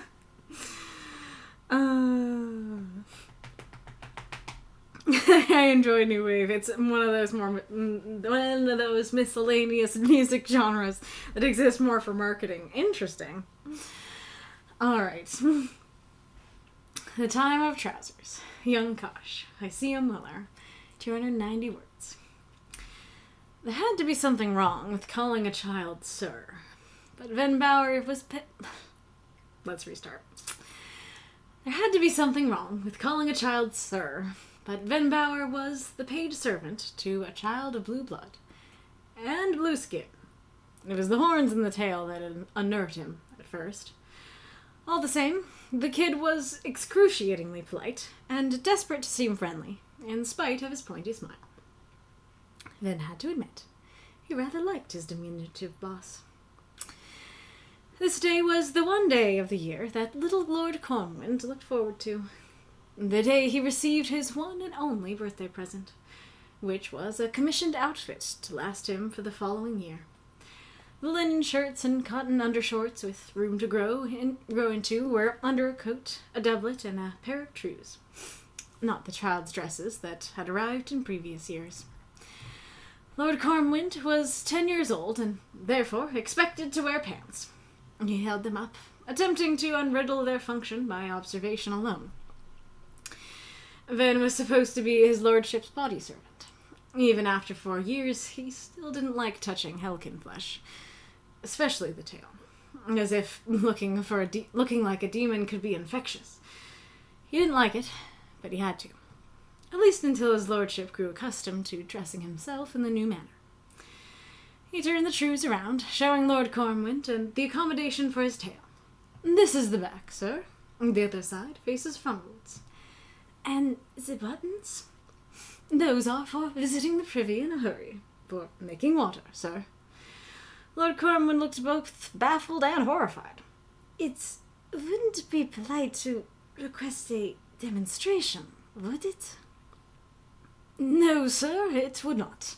I can, explain the process after I assist you with these.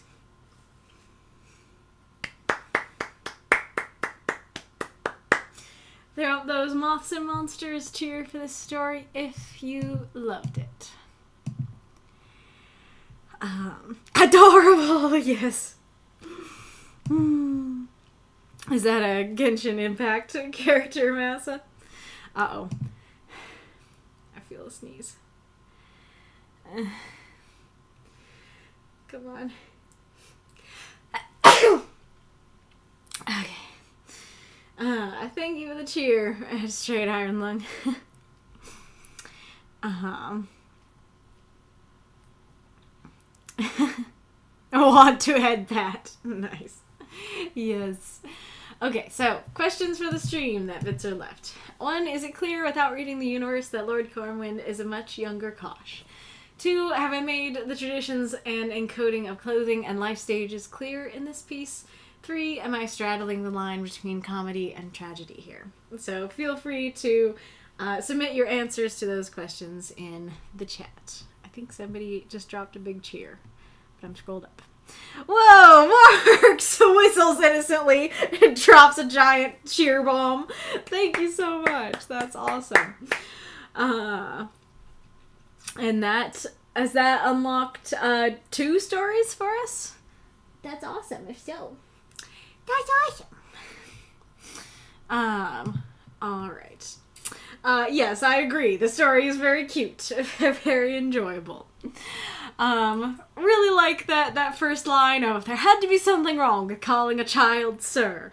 I think that is a great intro to the story and where we're gonna go with this. And it's just playful and fun. Nitpicky question. I am curious if Sir is the right term, or if it's more of like young master or your highness or something like that. But I don't know a whole lot about those terms. I was just curious about that. Also, despite the fact that I kind of tripped on it, I like Venbauer as a name. That's kind of satisfying to say. I really like, he's a paid servant to a child of blue blood and blue skin. I think that's great. And then, interesting that we talked about the horns and the tail, and that comes back later. Excruciatingly polite is a great descriptor, and a great way of, like, especially endearing newcomers to Kosh, I think. And I like, desperate to seem friendly in spite of his pointy smile, that when he smiles, it looks kind of scary, but, like, he's really just trying to be friendly. It's the only smile he's got, and he's trying. And so I do love that. That is a great way to introduce Kosh. Introduce both of them. Both just a fun description of them for old comers, and a great introduction for newcomers. I do really like Van had to admit, he rather liked his diminutive boss. I do think that's sweet and cute and heartfelt. However, I have questions about that. Because this day was the one day of the year that little Lord Corman looked forward to. I feel like that's something that especially newcomers could easily skip over.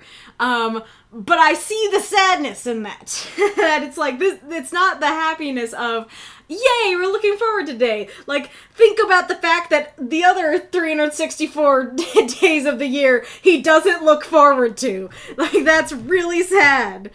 And so there's kind of an element there of like, okay, like, granted, I don't know exactly. We'll talk about it more going forward, but I don't know exactly what his job is and how much he's around Kosh, but if you, dear valet, do not help him have days to look forward to, you are not doing your job super well. If you are making the days at least not better, then do you really like him all that much? Because you're not really showing it. And that's especially evidence here of Bane was supposed to be his lordship's body servant. Even after 4 years, he still didn't like touching Helkin flesh. Again, I don't completely know what body servant means, but I'm assuming that this is a valet-type servant who helps him change. Like, that's exactly what he's doing in this story, so I presume that's kind of his job. I know that was a job in the past, that you help the lord or the king change. And so if that's his whole job, this is a job that he's being paid to do, so presumably this is a job he chose to do. And after 4 years, he still doesn't like touching his skin. He should probably get a new job. This is not the position for him. If his whole job is touching Helkin flesh, and he hates it, And granted, like, I don't know if he can't find another job. I don't know if nobody else would do this job. But that's definitely a question that comes to mind. And this part definitely seems like, if after 4 years you hate touching him, it doesn't seem like you like him that much. Like, you hate touching him, and you don't make him look forward to his days. Do you really like him? Because it's not sounding like you do. And granted, like, I do think that probably what you're going for is, like, even people who are like, oh yeah, like, I like you, are still racist towards him, or speciesist. I don't know what to call it, but yeah, like, that can be, unfortunately, how these things go. I'm trying to decide if I should go blow my nose. I think I should. Okay, let's put some music back on. Oops. Is that right? No, that's not right. Neither is that. Okay, let's put some tunes back on. I'll blow my nose.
do you ever blow your nose and then plug your ear instead of like popping them and clearing them? Because that's what went down with me there, and it's very unpleasant. But anyways, back to the story. So yeah, I get the idea that like even people who are nice to him, even people who say that they like him, even they can still be racist towards him. Like, that's very sad and probably unfortunately very realistic. And so I do think that's well done, but it then also gives me the question of like, you know, do you really like him? And if you're being paid to be here but you hate this job, why did you take this job? Why are you still at this position? You know? Kitty. Okay. Going back. I really like the use of the prompt here.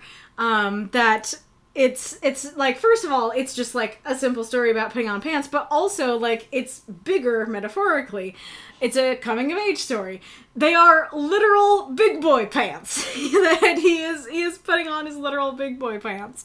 And I love that. I think that's really cool. I would think the prompt would be solid even without that more deeper, more metaphorical angle, but I think it just takes it to another level to have it be this coming of age thing. And I do really like the phrasing of Lord Corman was 10 years old and therefore expected to wear pants.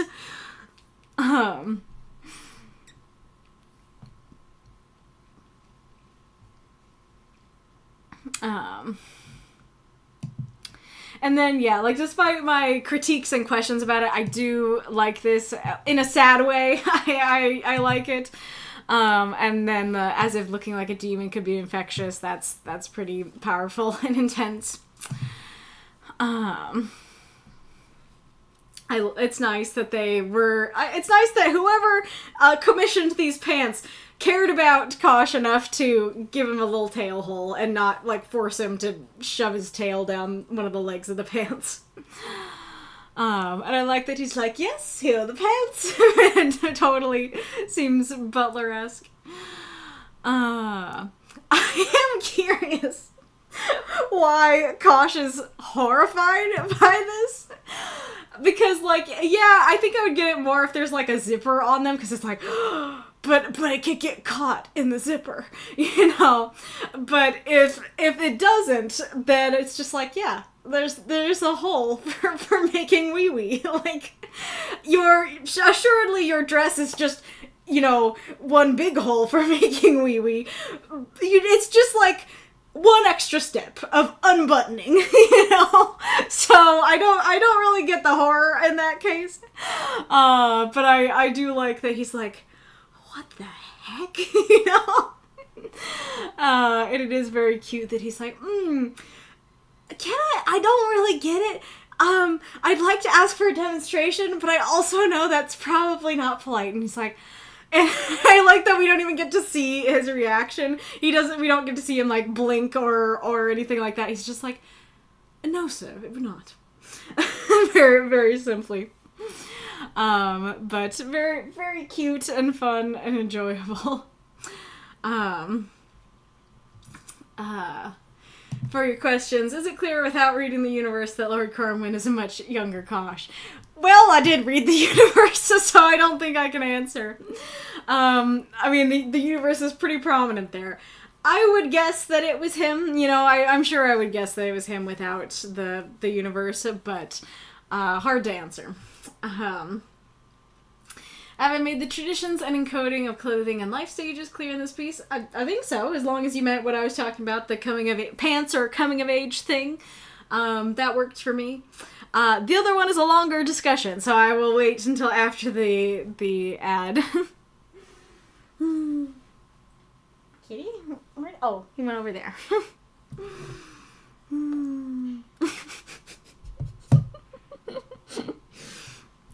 I see Bitzer saying, now juggle fly buttons and underpants and the tail. And Mikoka says, does the tail matter just for wee? You put too many E's on that. It just seems like you're going somewhere. But that was going to be exactly my question. I was like, The tail is back here. Is that important? Is that important for a wheelie time?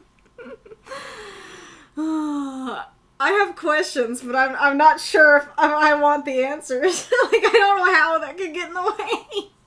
Especially because he can control it, right? Can't he control it and keep it at his back, you know?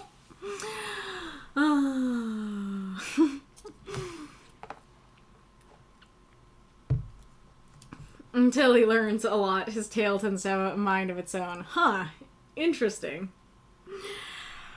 I'm curious about that. Because, like, you know, I don't know. I was gonna say, with our limbs, I don't feel like until we're 5, our hands just flop and wobble. But then again, it's been a while since I was 5. And you know, I don't know if a tail is just very significantly different from my hand. Curls around things, lashes when he's mad, lifts if he's happy. Gotcha. So it's more of an emotional thing, that it's like, I don't know if you can hear me. We're in the ad now. But it's more of an emotional thing, like our hands clenching when we're angry. That's not really something we think about. It just happens. Gotcha. That does make more sense. What did I say I was going to do? Oh, I was going to show you the pictures in the ad on my mug.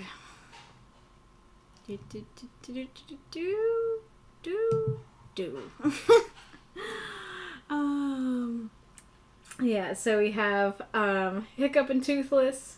We have Dracula and Lisa. I don't know or remember who a lot of these artists are, unfortunately, but I think this one is by Niuan on Instagram.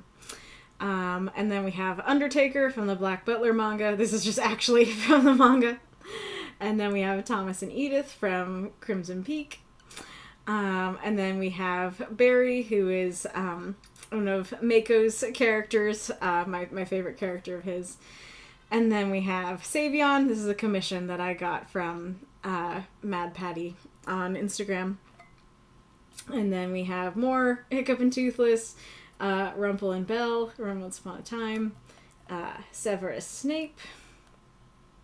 I forget what it says.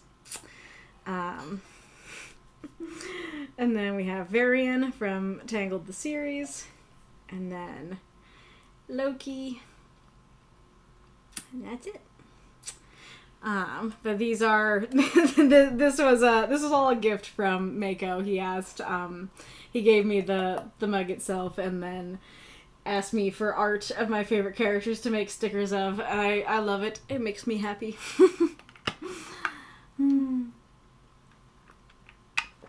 We back? The ad says we're not back. The ad says 42. Kitty, whoop. I make you sneeze. I make you sneeze all the time. Why is this? Why would you sneeze? You're such a cutie. Yes, you are. You're such a cutie.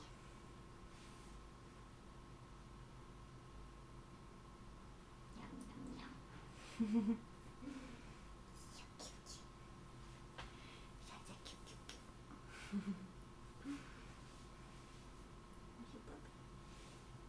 cute.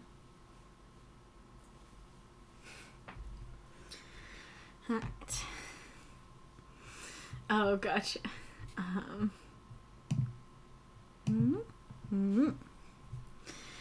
Tails tend to be tight. Oh, I didn't read that as tied. I read it as filled, and so I just read it as tails tend to be filled with emotions being exposed in writing. But no, its tails tend to be tied to emotions being exposed in writing. That's very fair. Yeah, so I don't know if you heard in the ad, but that does make more sense to me, that it's an emotional thing, like how our hands clench when we're angry. And that's not really something we're thinking about, that it does make sense that, like, with the tail, that it would have its own reactions and stuff that you can't always control. Let's go back.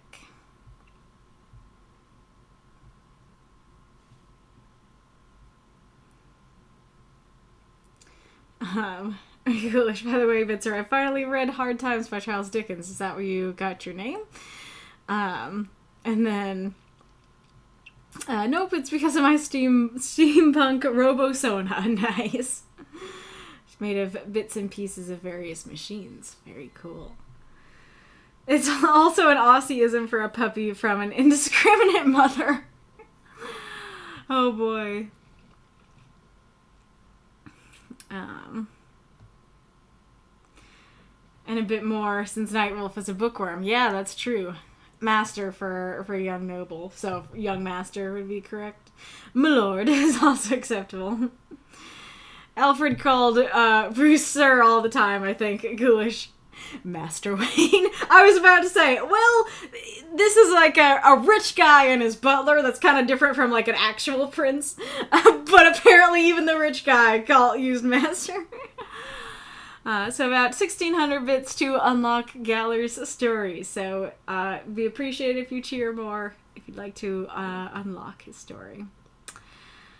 And thank you for the cheer, Mako. Another nice beefy cheer. Also, there's only one master at the place, Master Bai. I don't think I know Master Bai. Nobody else would hire Ven. Oh no, is he a sucky dude? Overall, and not just a speciesist. It is the speciesism. Gotcha. Bai means white in Mandarin. And how can you answer that he hates touching him or hates touching in general? I think it's him. I think it would be any Helkin because speciesism. But yeah, he hates touching Helkin in particular. Probably ableism coded because Helkin are technically a birth defect. Huh. Well, interesting. You'll have to explain more about that to me because I thought it was a curse. I wouldn't necessarily call a magical curse a birth defect. Yeah,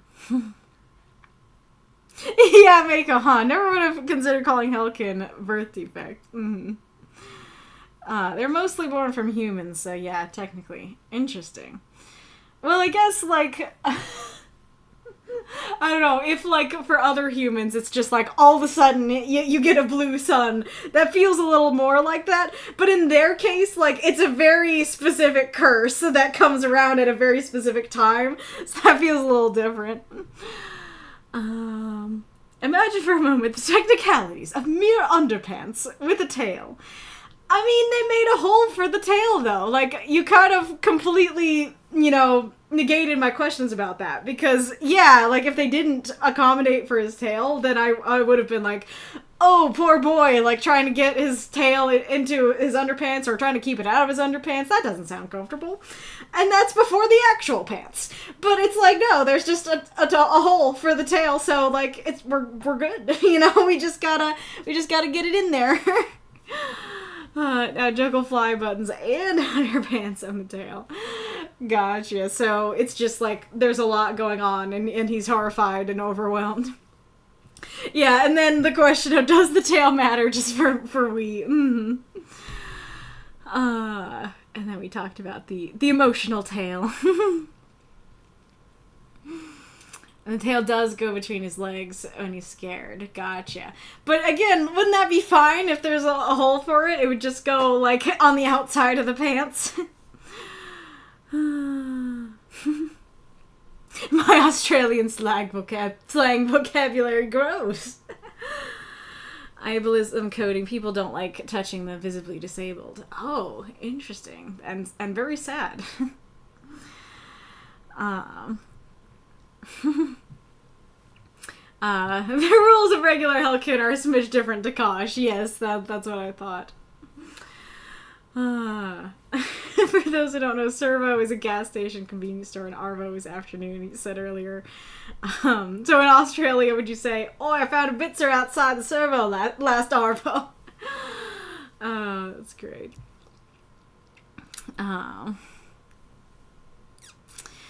I asked about the Genshin impact, and Massa said, close. Zenless Zone 0. Sokaku is an Oni and a glutton. In game, she's a teenager, but this is from a promo video where she's still a child. Interesting. Last week it was boobs. Looks like it's men's turn this week. Yeah, totally. the tail will go wee. Yeah.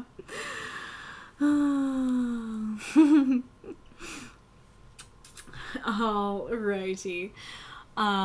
This is super fun. It was great to be able to read a story of yours, Vitzer. Very, very lovely. Oh, I was like, wait, we already read this one. Yep, because we changed the order.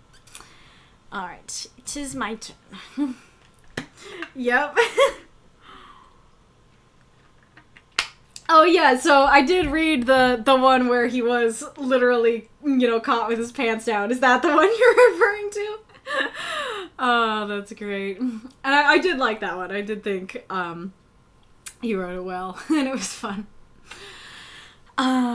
Yee. Alright. Fit in. The Ballad of the Monsters. Savion. I prefer the term anti-hero. /Kaylie. 350 words. My brother handed me some pants, happily telling me to try them on with his shirt. I retreated into the fitting room's maw. He liked picking out clothes when he first became human, and excitedly helped me do the same. He and our friends wanted me to try on different things, find my style.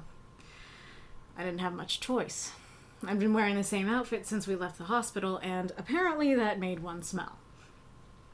Shutting my eyes, undoing the previous pair, I tried to put the new ones on while looking at both them and my body as little as possible.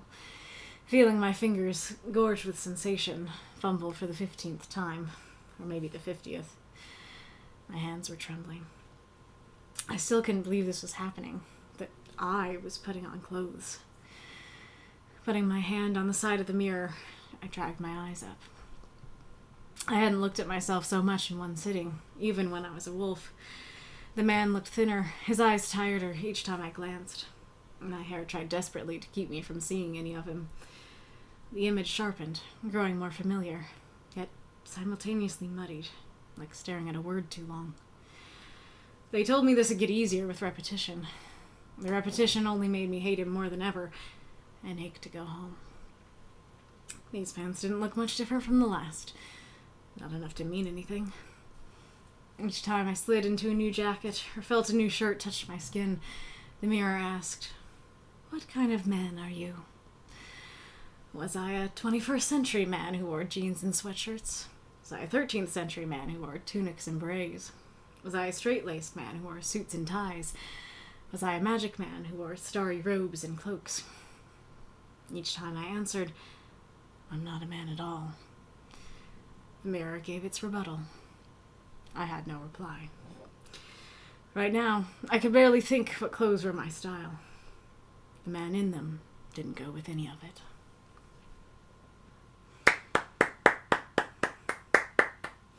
Oh, those moths and monsters, cheer for this story if you loved it.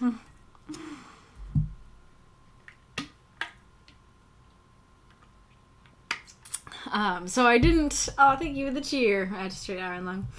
I didn't write down questions. I've been struggling lately, like for the past multiple weeks. I try to get my stories out all on Wednesday, but for the past couple weeks, I just have been struggling and or busy. And so I haven't been getting them out in time, and so then my question time gets eaten up. But I'm going to try to ask questions. So of course I'd love to hear just general thoughts on the story, general praise, general critiques. But as for questions, I totally did not think of this when I was practicing last night, but let me see. Actually, maybe I can do it from my phone.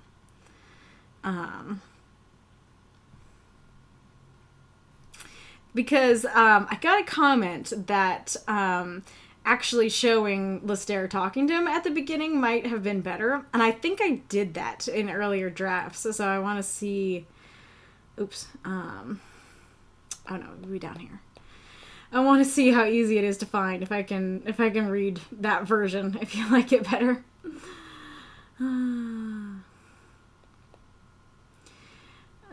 Me and all my drafts. Not giraffes. Drafts. Bless you, kitty.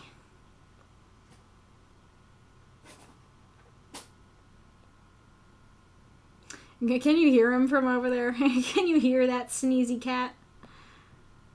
Oh. I see the giraffe. Okay, down here. Okay, here we are. Here's the right giraffes, at least. Still sounds like I'm saying giraffe.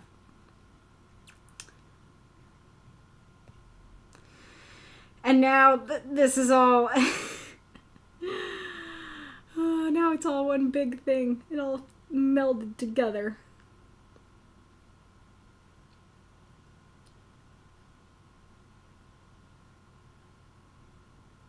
Oh, it's very simple. Or at least this version is. Is there an updated version? But it's just... Try these on. My brother handed me a new outfit with a smile. I sighed, taking them and heading back into the fitting room. So, all that for minimal results. But would you have liked it better if just like, try these on, you know? Did you like this image? The original image was the fitting room swallowed me, but it just sounded awkward to me to switch the doers, to switch the actors, and go from I did this to the fitting room did this. And so I did something with I did this, but I also wasn't sure if that was still weird. I was trying to get this image of like, I'm going back to, excuse me, that like this is an unpleasant place, unpleasant experience. It feels like he's being eaten by some monster, you know, sort of thing. I am curious, something that always is a conundrum with Savion stories is that most of his stories are about the fact that he wasn't always human. But I don't always have the words to explain how and why he wasn't always human. And so I had this, I had this bit of like, hey, brother first became human and now he's doing the same. And then I did have Wolf down here. So I'm curious if that was clear enough, if there are any newcomers, if you were confused, or if I clarified it well enough. Also, if you read the story that I posted after the deadline, this is that outfit. The Peterbot outfit is that.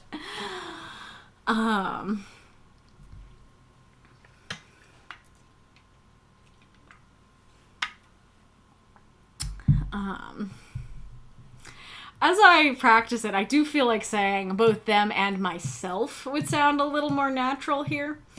And it's interesting because it does seem from the reviews like this line landed, so I'm glad of that, but be curious to hear more about that, if that hit you, if that felt weird.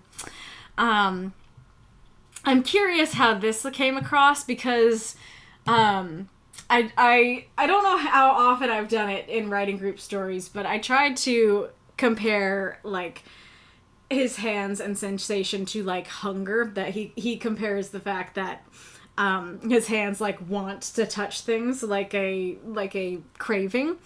And so I was going for this idea of like, he doesn't usually touch this many things. He doesn't usually allow himself to use his hands this much. So it's kind of the feeling of like his hands have eaten so much that they're gorged and bloated kind of thing.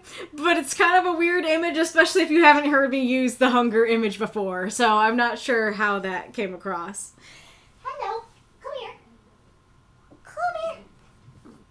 Oh, yes. Yes, little baby. Baby cat. Hello, Lorenzo DeBoss 2010. Welcome.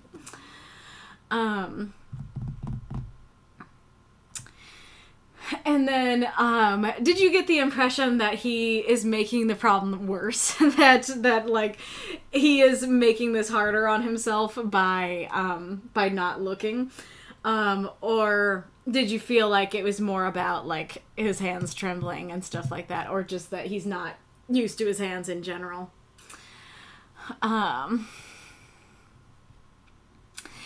Did the I dragged my eyes up work? I was torn if I should use that or if I should say I forced myself to look.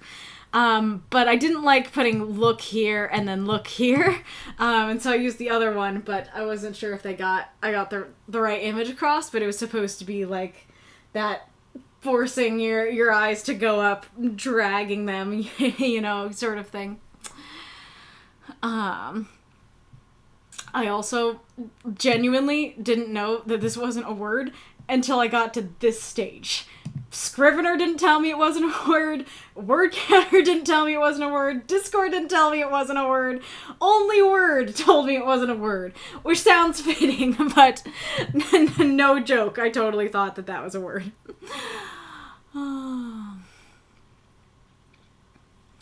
I am curious what with these, like, of course, of course, like, when I actually, like, write the book and stuff, I'll figure this out better, but there is, like, a point where he switches between saying he to saying I when looking at himself in the mirror, and, you know, I very much could see that there's some overlap, that maybe the part in the middle he says a bit of both. And so I don't know exactly where he's at in the process in at this point, but I'm curious for readers what's more impactful to you, if I distance it and use third person or if I use first. Hi, kitty. Oh no. I also only realized, or I forgot, or I did it on purpose and forgot, that I didn't actually, for this image, have the buildup of, like, the more he's doing this, it's kind of about the repetition, that, like, he's doing this so much, looking at the mirror so much, that it's both, like, hey, he's being forced to look at himself, and so it's making his appearance more familiar to him. But also it's like, you know, if you've ever stared at a word too long and suddenly something that seems familiar suddenly becomes super blurry and weird and foreign. And granted, this is kind of different from that because he's not super familiar to him, but it's kind of that mix of, like, oh, I'm looking at myself more, I'm growing acquainted with the fact that is me, but it's also just like, who is that man? You know, it's also getting blurrier. This was kind of inspired by Before I Fall as well, that I you know, if I had actually written notes down, I might have went and found the quote. But she talks about how, like, she would stare at herself in the mirror and it would feel like that, you know, after a while, that she would feel blurry. So curious if that image worked, if that seemed weird. I'm also not sure. I originally in this had pants as the third thing in the list, and I was like, the whole story's about pants. I feel like it seems repetitive to mention pants here. But it also feels kind of weird to only have, like, the question being asked with top half clothes. I definitely meant it as just, like, each new outfit the mirror asks this. So I'm curious if that works. I also was very unsure what to pick as examples here, and I'm not sure I'm satisfied with my examples. I originally had something like laid back man, you know, who wore jeans and sweatshirts, but something about it felt weird. And so I decided to compare centuries. And then this was kind of a comparison of, like, you know, straight-laced man versus, like, free-spirited wizard, you know, kind of thing. But I wasn't sure if it worked. I wasn't sure if the examples were weird. If you have ideas for better examples, do tell.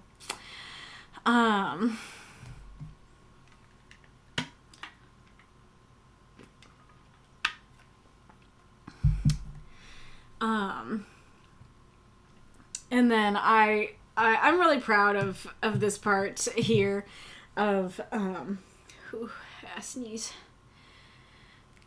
comes. Really. Okay. But I mean, like, this, so I don't know how much I talk about my process or if I talk about it in this way, but not exactly these words, but this vibe, this idea was something that I wrote, like, half asleep. I texted to myself, and then the rest of it, so I knew, yeah, I'll come back to this in a sec, but I knew that I wanted to write the fitting room scene for this prompt. And then, like, you know, I was just letting it percolate in my head, and then late at night I was like, wait, I have an idea for a part of the story. And I texted it to myself, and then I just had to make the rest of the story around it and stuff. So despite, you know, being unsure about my specific examples, I was kind of proud of the idea.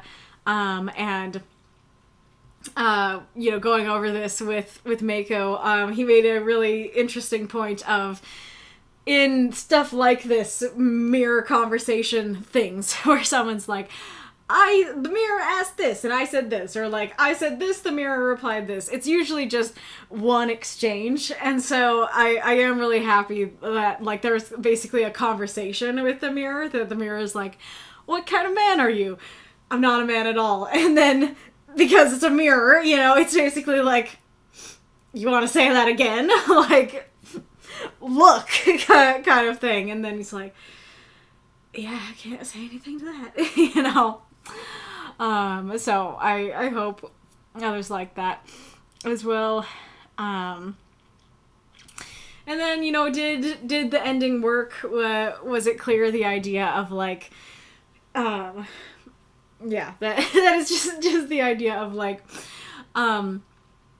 what was my question about that?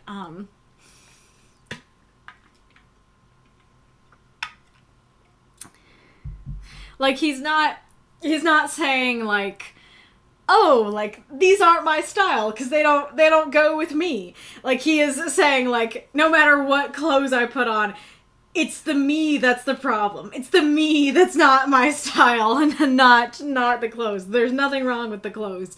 So I wasn't sure if I should have a line about, like, there was nothing wrong with the clothes, but the man didn't go with any of it. I just didn't have the words for it.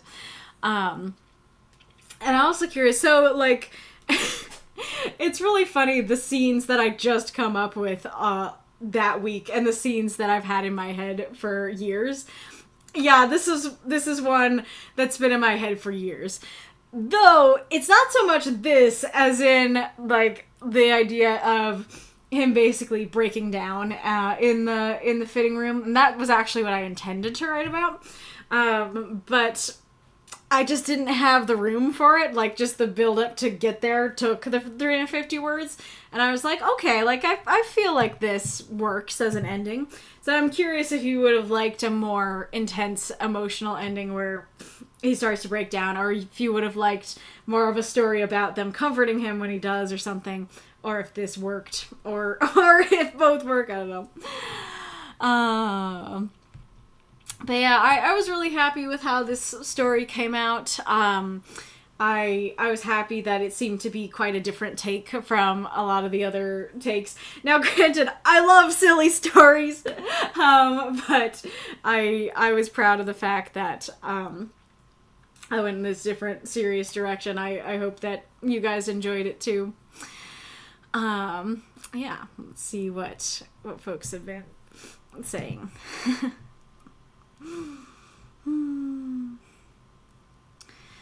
Somehow I see Savion going with goth chic, but maybe that's me. I think Wolf said dark academia too. There's only one outfit that I, like, imagine him wearing, but I'm starting, especially with stories like this, I'm starting to, like, think about the other things that he would wear and stuff. I have the bigger version of the picture, so let me grab it for you.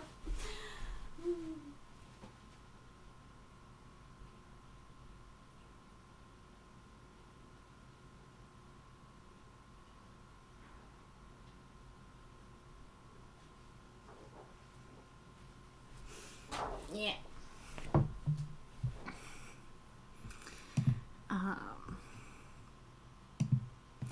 But this outfit, the same one that's on my mug. I just always imagine him in this red or maroon coat sort of thing.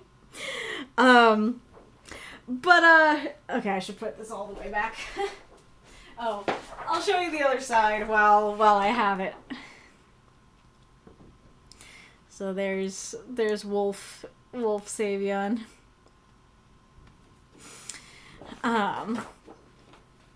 So yeah, let's put it back.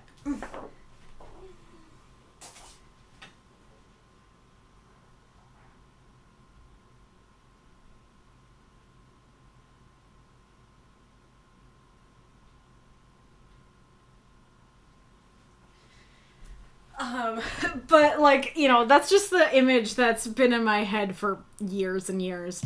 But like, it's kind of weird because he doesn't actually like red. And so I don't have a good explanation for why you would actually wear that. So I need to figure that out or have him wear something else. But lately I've been doing pickeroos of him and putting him in sweaters, and like that's been working for me, and the sweaters are comfy, so I definitely think he would wear those. In one of the other stories I wrote for this week but couldn't post, or at least I stayed on the safe side and didn't post it because it was too dark, he put on an outfit that I called like regal but sorcerer-esque, and so that one I was imagining as like black with silver accents and stuff like that. So I do think that I don't think you're wrong with the dark academia and the gothic stuff. I can see those as well, but I guess I'm still working it out because that's the image in my head is the maroon coat. I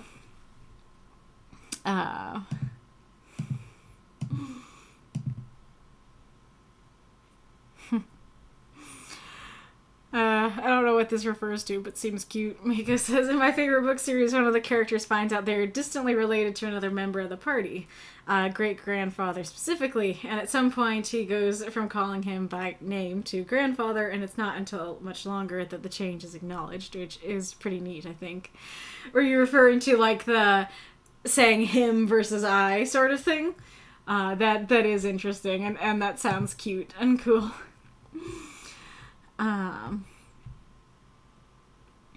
Oh, spaghetti bread. I did not see you. Love the name. But yes, we're a writing group. We write 350-word microfiction for a prompt, and I read some of the submissions from the week here live on Twitch on Saturday, today. Somebody please provide them with the link if you haven't already. Yeah, there's the Dark Academia. Thank you for the cheers, Match Chair. I'm looking ghoulish. Yeah, that's fair, Death said. I feel like it would be a really effective contrast. That is fair. The story is quite, like, somber and introspective. And as I was reading that, I was starting to think, yeah, maybe having him say, at least, try these on would be a good contrast. It sounds like a brush. I'm talking about count 236, the right giraffe. As opposed to the left giraffe, or heaven forbid, the wrong giraffe. You don't want to get on the side of the wrong giraffe. I think entering the maw is better than being swallowed. Oh gosh, so like entered instead of retreated, maybe? Yeah, that could be better. Maybe it is the retreated that sounds a little weird. Yes. English. Also, I totally relate to Savion. I hate going clothes shopping. Yes. And trying on clothes is the worst. Yes. I agree. I hate it myself. Like, I'm kind of channeling my hate here, but like in 350 words, I can't get my own hate across well enough, and I definitely can't get his hate across well enough. But yes, that was the intent of like the more that I'm doing this, the more uncomfortable I am. Like, please, I want to go home. You know, nothing looks good. Nothing feels good. Let's go. You know. That also, I don't know that anyone who doesn't know the universe can answer. But I don't think anybody had this question, but I'll still ask. So, were you wondering why he wasn't using magic to just switch them immediately and not actually have to put them on? Because he absolutely would if he had that option. The thought is that this is happening in the capital that has an anti-magic barrier around it, so he can't. But yeah, I had thoughts and questions about that. I wasn't sure if I should put it outside. I don't know. So I'm curious if anybody was wondering that. But what if I don't want to put pants on? Exactly. It's a word now. You can make it a word. I coined one last month. Nice. It's just me. I really do that. When I try on clothes, I never look at my reflection. I just walk out, ask someone else's opinion, and go change back as quickly as I can. That's very fair. Maybe I probably should have done that for Savion, because that does sound more accurate to what he would do as well, of just like, I don't care, I don't want to look, what do you think? You know? Yeah, Shakespeare made up words in his writing that are now in the dictionary. True. Tarmageist, a misty figure that rises from a hot road during or after rain. Ooh, that's cool. More tired, yep. Tarmac Geist, nice. I don't even try them on, I just guess and hope. It's the me, that's the problem, exactly. I think folks are talking about the art. Very cool, me Ghosta. Nice. It was white, but someone put it with the reds. I don't know what we're talking about there. Make the coat darker? I mean, maroon is already not red, so you're probably good in that regard. Fair. I mean, I don't know, like, that is kind of the sort of thing I was going for, where I'm like, maybe maroon works because it's not exactly red, but the problem is that, like, he doesn't like red because he couldn't see red before, and now it's like, that is a very bright, loud, and upsetting color, and that is the, you know, and it's the color of blood and stuff like that, and so I don't know that slightly darker would be enough to make him okay with it. I don't know. Yeah, the him versus I, gotcha. And thanks for the link drop. But I'm trying to remember, because I'm sure I had some explanation for it at one point of why he wore the maroon thing. I mean, I guess, I don't know. As I said, I'll have to think about it more, but I guess it could be in one of these sessions, or this session, that he finds it, and it's just like, you know, that looks okay. I'll go for that, you know. Don't love the color, but that's like the first thing that hasn't sucked, you know, kind of thing. Maroon is struggling as being close to purple anyway. Interesting. Well, so first of all, thank you all for letting me read my story to you and for your thoughts and everything. Really appreciate it. Hope you enjoyed. I would like to read the fifth one, but it is 6, and that's kind of our normal / late, you know, time. I mean, I guess it's not late, but it's our normal midstream question time. So I'm kind of feeling like we should go to the midstream question. If I have energy at the end, maybe I will still read it at the end. But yeah, so apologies for that, but you know, try not to overdo it. What was I gonna say? I have a question. I was gonna ask for questions, but I have one. And I also just remembered in this moment that Mako submitted one last time, but I guess we'll do that a different time. And I say like it. Color leaves things to be desired, but it looks better than everything else.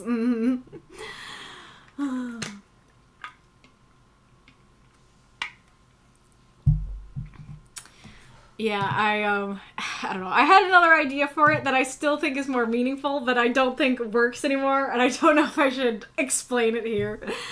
But yeah, anyways, okay, writing down the question.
Okay.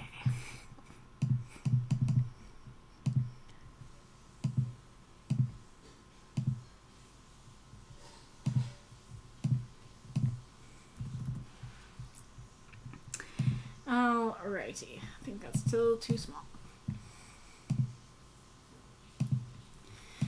If I created a $25 supporter tier, what sorts of perks might you be interested in receiving from it? Note, this is not a guarantee I'll use these ideas, but I want to know what the people who would be using it would most want out of something like that. And then second question, what types of emotes do you use most / want to see more of? Types meaning heart, wave, etc. I may be commissioning some more. So a little more, I don't know, housekeeping questions than actual writing question. Let me know if you're like, oh, I don't have enough of an answer. I want an actual writing question added in here. But these are things I'd like your input on, and this feels like a good time to get input.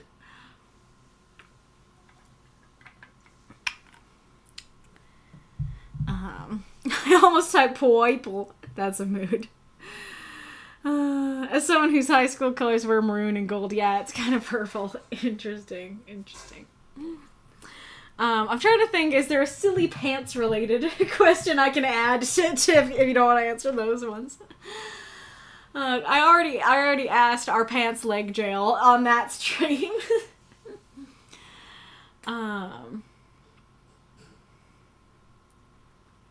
don't know if I could ask something like, you know, yeah, I guess I could just ask, like, are silly prompts easier or harder to write for? Or you find silly prompts easier or harder to write for than serious ones? Yeah, I like that. I think that's a good third one. Alrighty-roo. Okay. Time to actually go to question time. Okay, so turn that off. Yeah, okay. Oh, it be tiny though. Okay, maybe I'll make this, bigger.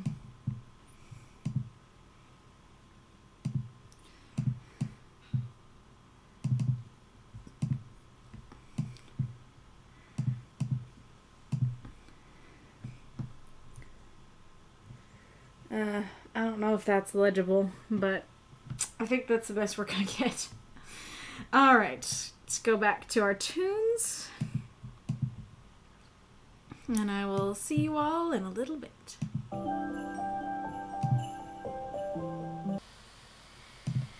I live.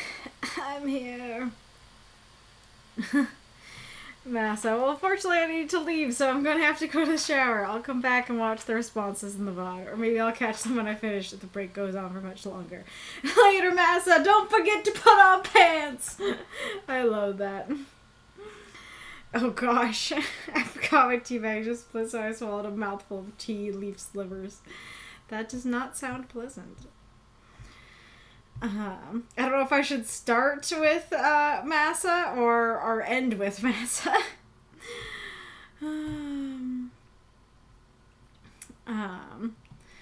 Wolf says, merch, I know that's a lot to ask for and it'd take a lot of effort logistically. $25 a month is a pretty big commitment, so it should be something that's pretty big.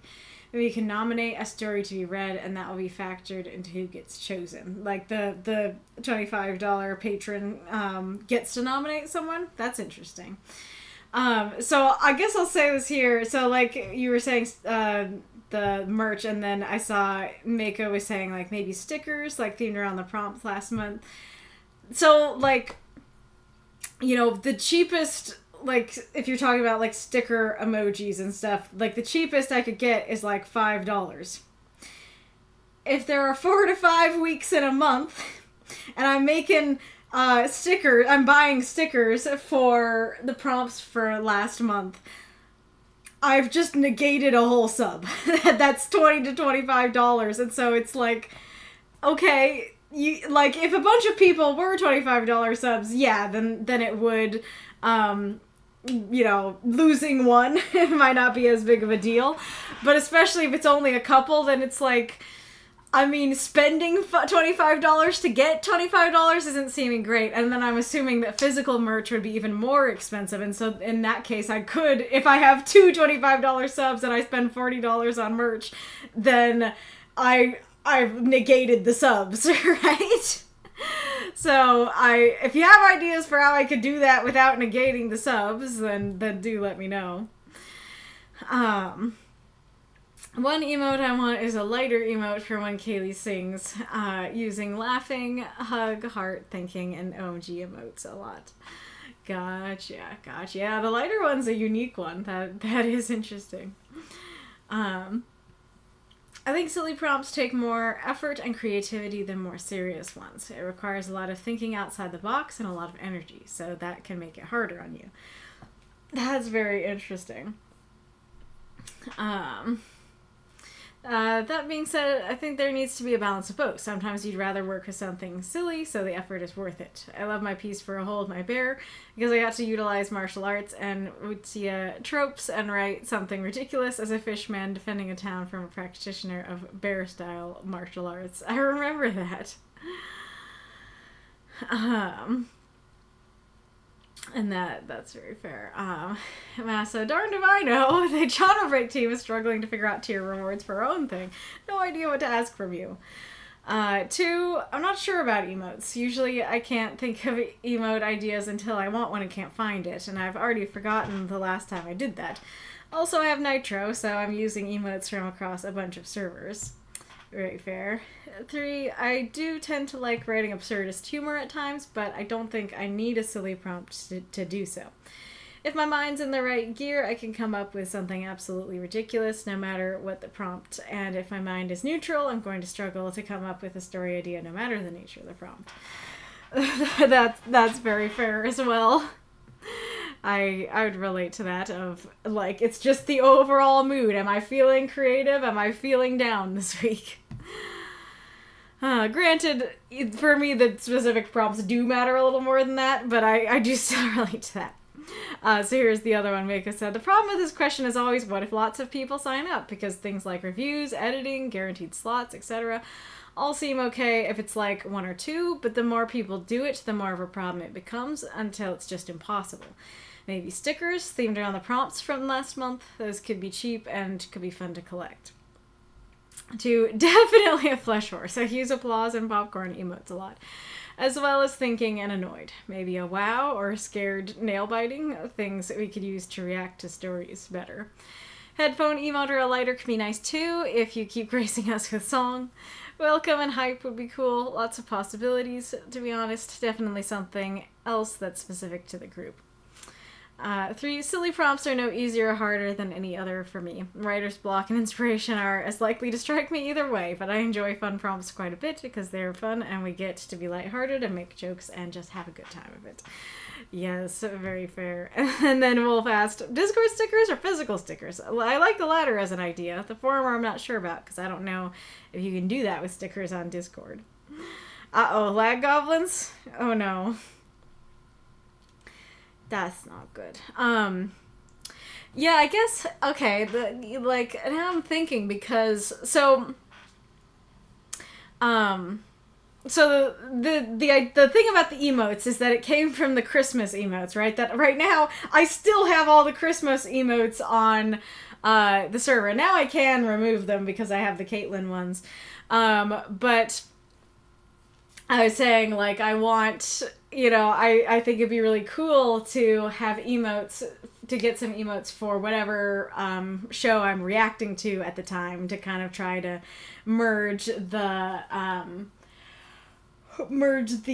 channels a bit more. And then that doesn't cost as much because instead of it being like every month you get 4, that it could be like many months that I'm putting out videos for a show, and so it's like a one-time thing. And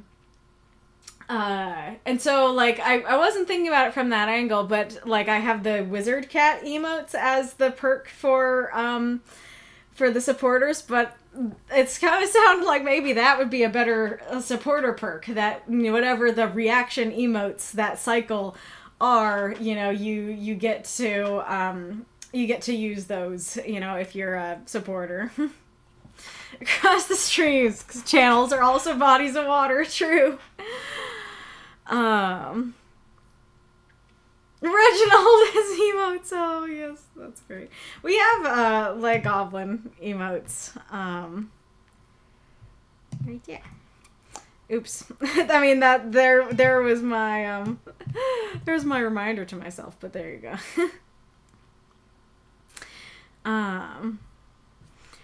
So yeah, different train of thought, but I still like the train of thought. But what, like, for the flesh horse emotes, like, what emotions do you want? Because we have a flesh horse emote, and so I would need to know what specific emotion you want. Hi, Kaylie. That's a cutie. Well, it could just be a prompt for the month. Maybe all the prompts was too ambitious. Yeah, that's fair. Fair, but no Reginald. Reginald's glory has been denied him. Well, for Reginald, would it be? How would it be different from the generic jellyfish one? Would it just be that you have to put a bag around him? But yeah, like a prompt might work. But then the question is, how would you? Because those could be fun to collect, but how would you keep them all? Because Discord has a limited amount of like emotes and stickers that you can include, even more limited, with the server booster stuff. So like if we kept doing it, would we run out of spots? Sort of thing. Yes, he's without his regalia. Fair. Oh yeah, what was over here?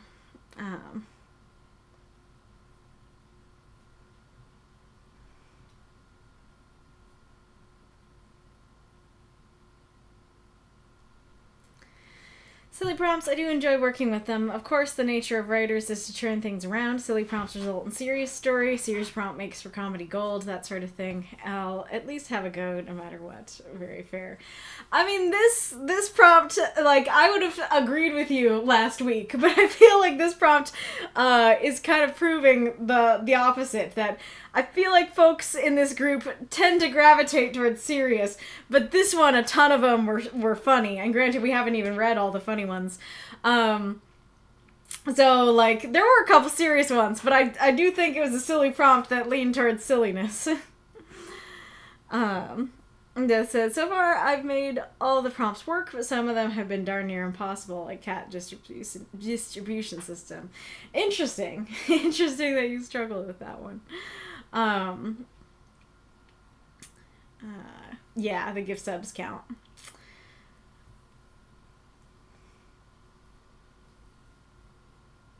Norman, for that last question, it depends on how silly. I feel like there are tons of things you could write for put some pants on, so it's only silly on the surface. Jellyfish in a bag, however, was so random and oddly specific that my immediate reaction to that one was, no thanks, skip this week.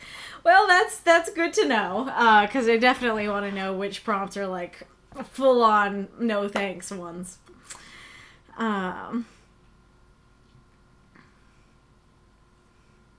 Yeah, monthly stickers. Mm-hmm.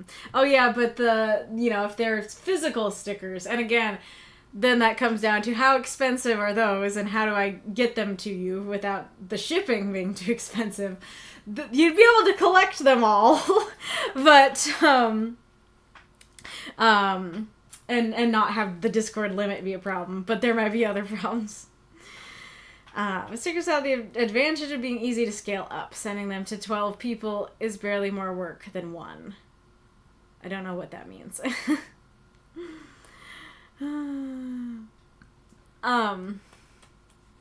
was I gonna say? Oh yeah, I was gonna answer it. So I think it's interesting, your guys' answers to the silly prompt question, because it's funny because for both the cat distribution system and this one, they were those were two prompts where I was like, I have a story that's been in my head for years that I can write for this. So I've really liked the silly ones. The jellyfish in a bag one wasn't like that, but I still, I still made some stuff that I was proud of. So yeah, I like all the prompts for different reasons, but I would like to see more silly prompts. I would like to see more silly weeks, and personally, I really enjoy writing for them. Oh yeah, like the describe the color purple April Fool's one. I really liked that one too. So like, I tend to I don't know if I always come up with the best stories for them, but I do tend to like the silly ones a lot. So yeah.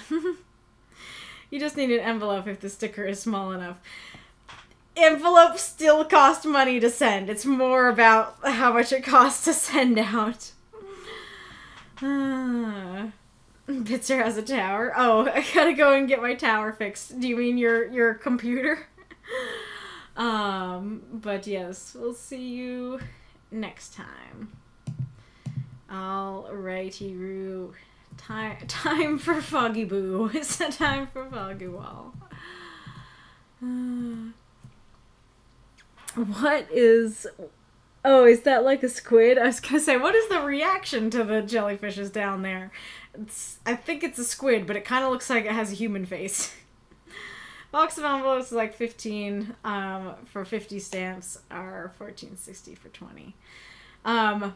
But how much do it cost to send out, especially if I'm sending it out to, like, internationally? Wrote a sad story for describe the color purple. Very fair. Hi. You're cute, kitty. And I guess, like, in my case, like, having a character who is new to being human, it creates very different story opportunities than other people might have access to, So, like, for put some pants on, Granted, other people could have written a fitting room story. Other people could have written of the horrors of the fitting room, too. But still. Alright. Oh, okay, so just basically one envelope with a letter takes one stamp. So no extra cost for just like sending it out. It's just the stamp cost. Gotcha. Alright. The Giant's Call. Adiyr. By Foggy Wall. 350 words. Somebody pressed against his shoulder, gently nudging him from a dreamless sleep. Adiyr? Adiyr, wake up. That breathy voice was warm against his exposed ear.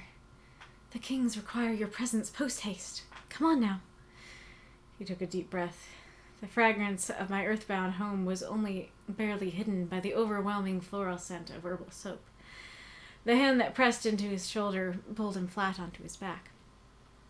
Adiyr's eyes opened and met the pale green eyes of Estren, one of the king's consorts. She held a large lantern pole that illuminated his modest home. If she were here to wake him before dawn, he didn't hesitate any longer. Shoving the drowsiness away, he swung his legs off the bed, and with one hand he rubbed the sleep from his eyes. What's this about? Did something dreadful occur? The kings shared a vision. They both had seen you in them. Her voice betrayed her fear. He wishes for your presence, and deems it of immediate importance. She righted herself, squared her shoulders, and crossed her forearms defensively. The lantern light swayed as she moved. We should be off then, he told her in an even voice. With the moment, he stretched his arms, legs, back, and neck before he took a mental note of Chatal's presence. She seemed to be in her roost, still recovering. Having tossed his thick blankets aside, Adiyr stood before Estren. She turned apple red, turned away, and hurried out of his cavern. Whatever that had been about can wait. He took to his stone clothing chest and gathered an outfit acclimated for the audience. Once dressed, he walked outside to join Estren. She stood beside her dragon, an elderly dark green beast, accented in gold-gilded armor, which was as old as the giantess queen. Without a glance his way, she spoke. I'm glad you found your breeches. Now call your dragon. We must go swiftly. Adiyr just sighed. Fine, but I will not call on Chulon. She needs the rest. Surely I can fill her in later. She must be there. Fine.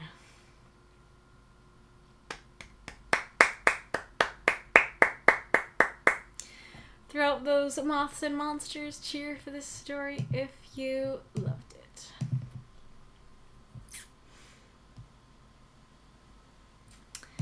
Alright, so Foggy's note. I didn't really have an idea for this one. Either way, I hope the prompt being an accent rather than the core topic works okay here. I really just couldn't figure out what to write, but I do want to use Adiyr and Chatal more. Alrighty-roo. I enjoyed this story. I like the title and the fact that it rhymes with your name. I like the general idea of, like, it's super interesting, right? Of, like, the kings have had a vision of you, like, come to their call and stuff like that. I'm super interested to read more about that and see where this goes and stuff. So let's get into it. So my first critique of the story is that when I read the beginning, somebody pressed against his shoulder, gently nudging him from a dreamless sleep. I am imagining two people in bed together and one kind of like nudging the other with their shoulder. And then that breathy voice was warm against his exposed ear. Okay, like, that sounds super sexy. Especially with the adjectives of breathy and warm. I'm like, okay, so, like, definitely, like, sexual partner here. And then we get to the floral soap, the herbal soap. It's like, yep, definitely seems like this is a special lady friend. And so then by the end when I get to the king's consorts and I'm like, king's consort, okay. Was that not the situation? Did the king, is it lend a concubine day? Did the king lend his consort for him for a night? And then she's not cool with him being naked. And so I'm like, okay, it seems like, if they had a sexual relationship, if they had just been doing naked things to each other, she would not be bothered by him being naked. So I think I've got the wrong impression. So especially since that is, the prompt use, I definitely think that reworking the beginning so it doesn't seem so sexual would be a good thing. it really is mostly breathy and warm against his ear. And one other thing, but like, if it was just like, you know,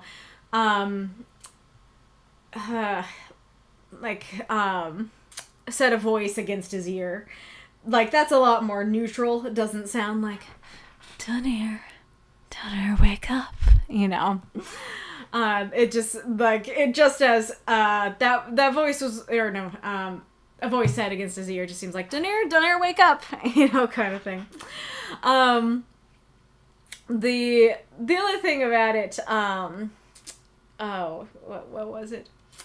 Oh yeah, the other thing about it is that, okay, even if this is not a sexy time story, it seems odd that one of the king's consorts, A, would be sent on an errand, B, would just barge in without knocking, without ringing the doorbell, go to his bedroom, lean down, and whisper sweet, breathy, warm nothings in his ear, you know? It seems like it's quite the violation of privacy if this is not, you know, if she wasn't there already. And then if she has already crossed all those boundaries, it seems a little weird that she would draw the line at nudity. So it feels very important, whatever's going on there. I don't know that it's either of those avenues. But whatever's going on there, I think needs some more setup so that I don't get either of those, reads of the story.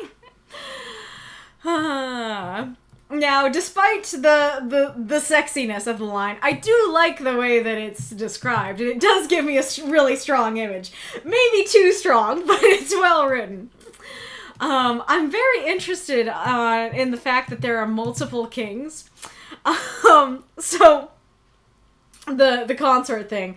I definitely thought that a consort was a concubine. But thinking about it more, I'm remembering that in Elden Ring, like, you are called Ranni's consort, and, like, Radahn is called Miquella? Yeah, Miquella's consort, and so it's, like, kind of a wife situation, but maybe not, like, officially, legally married sort of thing. And so when I saw kings, I was like, oh, 2 gay kings! Like, we have kings who are ruling together as husband and husband. And so I'm curious about, I think I might have got that wrong. So I'm curious about that. If it's more like a council of kings, or like they have an alliance. I think I have a note here. Maybe not. So is it like an alliance sort of thing where it's like, oh yeah, I'm the king of this country and I'm the king of this country, but we meet sometimes, you know, we have a truce, we meet and we talk. Wait a second, we both had dreams about the same guy. You know, I think that's what you meant. But wasn't where my brain went first. But now that I have that image in my head, I'm very surprised that's not something I've seen before, of like 2 kings like ruling together as husbands. That's kind of an interesting idea. Let's see. I do like the Earthbound home and getting the clue on what's going on. I think you talk about like it being a cavern later. I like that.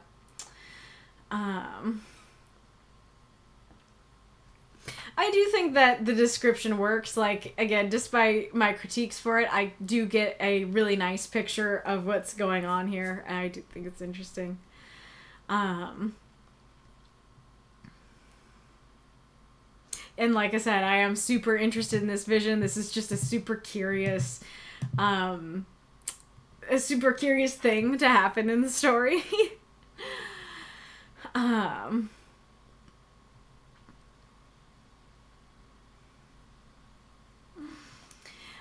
And then, so I think that the story as a whole would be improved by not mentioning this. Now, I know who Chital is, and so, like, I do find it interesting. It's like, oh, maybe this is part of the previous story where she got hurt it is interesting that he, like, mentally is connected to her and can, like, see where she is in his mind. I do like that. But newcomers aren't going to know who she is. And so suddenly going, yes, he made a note of Chital's presence. Newcomers going to be like, he made a note of who in the what? But I think it's introduced fine at the end. And so, call your dragon and stuff like, hey, she needs her rest. I think that's a perfectly fine explanation and intro to the character. And doesn't cause that confusion of the who is the where and why are we seeing them, I really like the description of apple red, like, you usually hear, like, beet red or something like that. There are a lot of more cliche descriptions. I haven't heard that one. I like that a lot. I'm curious why he didn't connect that's why she ran out, because he's like, whatever that was about could wait. Anyways, I'm gonna put on clothes. If that was an intentional irony, that's really funny. But I am curious why he didn't connect it. I do like the description of her dragon, and the armor and stuff, except for the fact that something, as far as I know, can't be both gold and gilded. Because something that's gilded, I think it can be any material, but I think it's most used in lead, that you put gold on top of lead. And so it looks nice, but on the inside it's not. And so that's kind of the point. That's why, if I recall, there's like a time in history, or maybe it was American history, called the Gilded Age, and it was not meant to be this word of like, wow, it was a great time in our history, it was golden. It's meant to be, it was a time in history that looked great on the surface but sucked underneath. So something that's both gold and gilded, it seems like a contradiction to me. But that's nitpicky. Other than that, I really like the description. I'm also curious if the kings and if Estren are giants too. Because we have the kings, and we don't know if they're gay kings or kings from different areas, and what those areas are, if they're human areas or giant areas. And then we have, the consort, and then we have the giantess queen. And so if they're kings of the giants, okay, how does the giantess queen fit in? And stuff. And then if Estren is not a giant herself, how'd she get up to his ear? Stuff like that. Not super important. Like, I actually think you did a good job of not trying to explain too much of these things. Because it's not particularly important to the story that he's a giant, and it's not super important that anybody else is a giant. This is just a curiosity I have because I know he's a giant. But I actually do want to compliment you for holding back and not trying to explain too much. And then I'm glad you found your breeches. Cute. I'm also curious why she needs to be there and why that was enough to convince him. So let's see. Again sexy. What was again sexy? Oh yeah, the herbal soap. Oh yeah, so you'll notice that there were some mistakes in the story, like the Adiyr is referred to in third person for most of the story, but then is referred to as Mai, and like she's referred to as Chutal here, but Chulan here, stuff like that. I usually would fix those things in blue, but I didn't this time because these are some issues that I have mentioned multiple times, and I did want you to hear the story just as you wrote it, so that you can maybe understand a little bit more of why they need to be fixed. Because I know that when I fix things that it can be easy to just kind of hear it and skip over it and be like, oh yeah, like no mistakes, because you didn't realize I fixed some things. And so I did want to leave them in to make it clear that these are some important issues that I would like to see fixed. I do like Estren as a name, as like Estrell or Estrella, you know. Well, I guess Estrella is kind of unique, but there are names I've heard because Astra means star, but I don't think I've heard Estren before. I think that's a very pretty name. Let's see. Oh, yeah, so I think that the prompt being just kind of like a little part of the bigger story works. It does fit for the prompt. But actually, the funny thing is that I think it actually might have improved the story to make the prompt a bigger part of the story. Because the thing about this is that I'm really interested in the vision, I'm really interested in the characters, and why Chutal is important, and, you know, why she needs her rest, and all these things. But the thing is that most of these things are larger story, larger universe things that aren't answered or contained within this story. And so there's a little bit of incompleteness to this story, because I'm kind of left going, oh, okay, we end on fine. And so I'm kind of left going, that doesn't feel like the end, though. That doesn't feel like an arc. And so there are multiple ways that you could have maybe made this feel like a little more of a complete arc by itself. But I think the simplest way would be to make the pants more of the point. And so you could do something like, he's so anxious to get out the door and see what's up that he just rushes out without his pants. And so then she's like, you need to put on pants first. Like, I'm glad you're enthusiastic, but put on pants. You know, don't arrive before the kings without pants. So yeah, then that could be more of a, like, just that's kind of the main conflict. The main conflict is that he was too eager and ran out without his pants, rather than the main conflict being introduced as, ooh, what's this vision? And then we don't actually get to see what's in the vision. I actually, when I first started reading this, I thought that the vision would be him without pants. I thought that he would arrive at the kings in this story and they'd be like, yeah, we saw you, and like, you were without pants. And they're like all grave about it, and they're like, this is a symbol for the oncoming drought, or something like that. And he's just like trying to hold back laughter or something like that. I don't know if you would have had the words for that, and granted, I don't think that's what their vision actually is. But that could be a thought as well.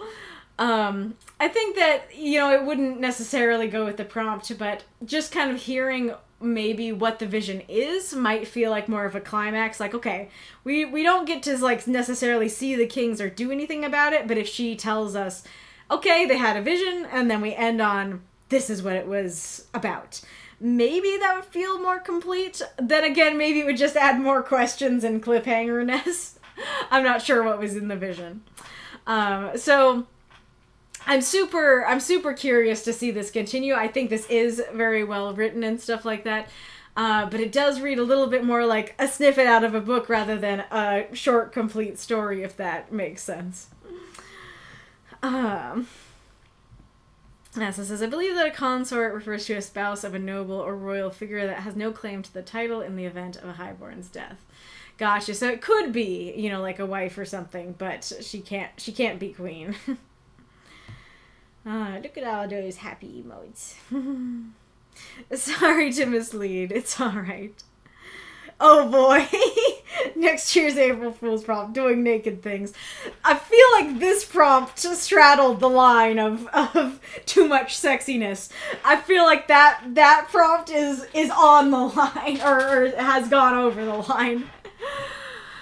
Foggy. I hadn't imagined it in sexy time context, just gently waking up a guardian.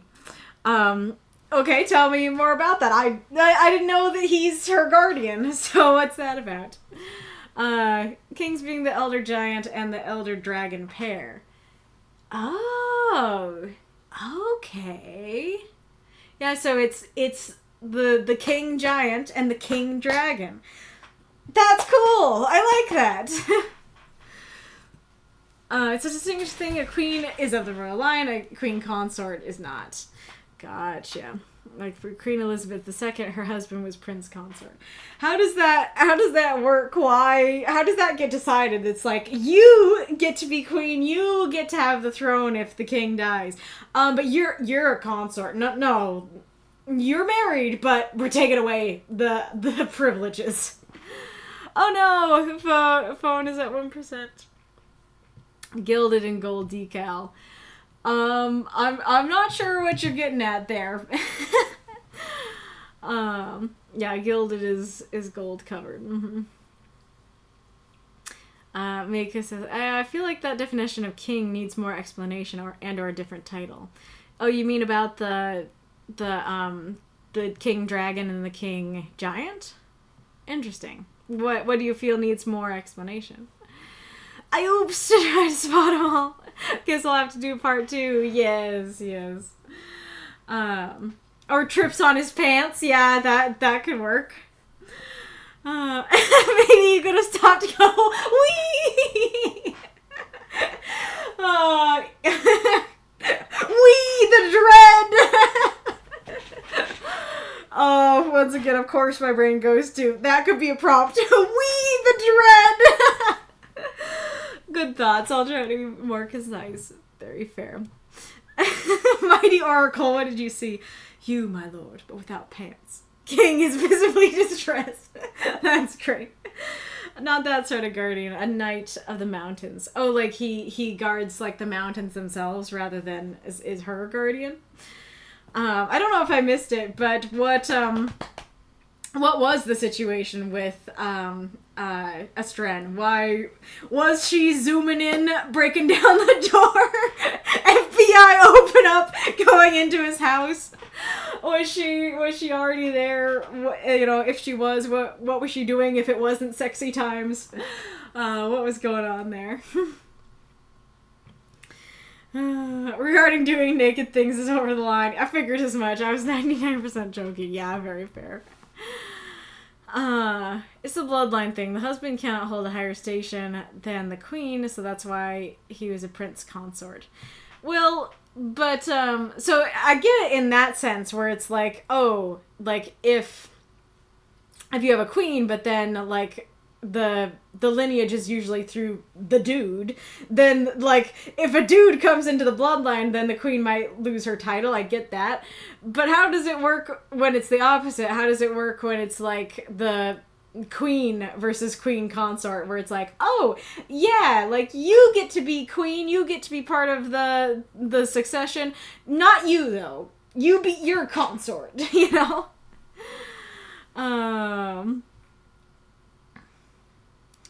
I remember correctly, bloodline and family status is supposed to determine whether or not the king's wife is able to be queen. Oh, okay, so if the king marries, or, yeah, the prince of the king marries someone who is poor, who's not of, like, a noble house, then like, that person is a consort. Aw. Dragon goes, wee! Flies through the air. I think it needs more explanation because I would have never guessed that's what the kings meant. Yeah, I wouldn't guess it from this story. I don't think it's something that we necessarily need to know. Like, whether you think they be gay kings, whether you think they be kings of different areas, whether it's a dragon king and giant king, doesn't necessarily matter for this particular story. So, but I also do agree that I would not have guessed that just from this particular story. So if you were able to include it but not use too many words on it, that would be good. The queen consort is not of the royal line. I get that, but why not? Like, what? Because, I mean, unless we're saying incest here, presumably anybody that the king marries is not of the royal bloodline, and so, but some of them still get to be queen.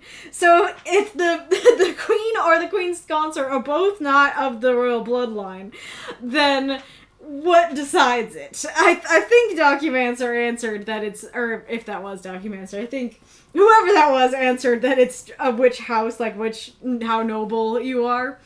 But yeah. Norman, I left and tuned back in. We talking about incest.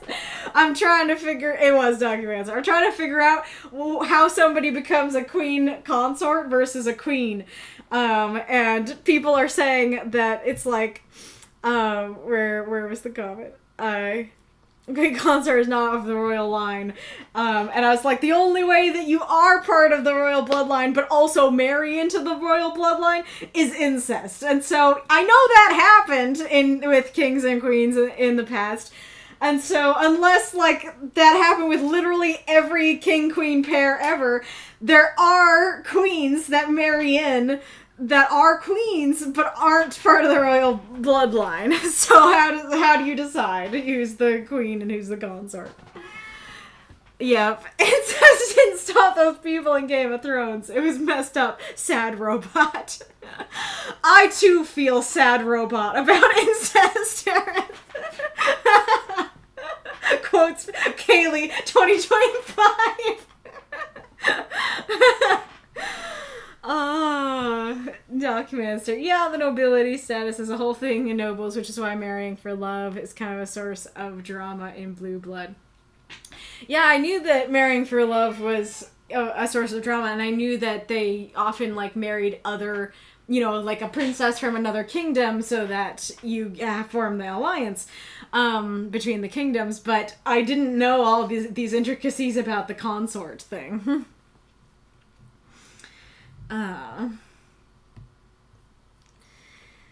I believe it's because they don't want the people out of the bloodline to become royalty. You can't marry into power like that. Queen consort is a queen in name only. King dies, it's their child that becomes in charge, not the queen. But unless I'm mistaken, queens are more common than queen consorts. Unless every queen in history was a consort, or not every queen, but unless most of the queens in history were consorts and they're just not often labeled as such. And again, I know some of them were actually of the royal bloodline and actually incest was going on. But I like to think that that at least some, if not most, were not. So why were some okay and some weren't? I think Documancer answered for me, but incest is awfully common in fiction, from the Volsunga saga to King Arthur. Yeah, very fair. Yeah, unless incest is involved me, side-eyes the Habsburg line. That's exactly who I was thinking of. Their family tree is more like family spaghetti, yep.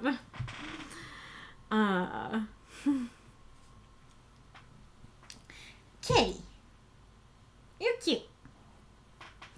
Must you go? You want to go? Baby cat. Yeah, you can go, baby cat. If you must. Oh, that's what you're saying. Magistrate says, nope, most queens are from a royal family, so you were probably marrying your cousin. Okay, so when you say the royal bloodline, let's take away the cousin angle for a moment. You're still talking about you're not talking about this royal bloodline, you're talking about general royal bloodline. So if a king marries a princess of another kingdom, she is part of royal blood, and so she's allowed to be queen. But if he marries a poor person, she's queen consort because she is not of royal blood. So we're not talking necessarily about only this royal bloodline that's the same as the spouse. We're talking about general royal blood. That's the answer I needed.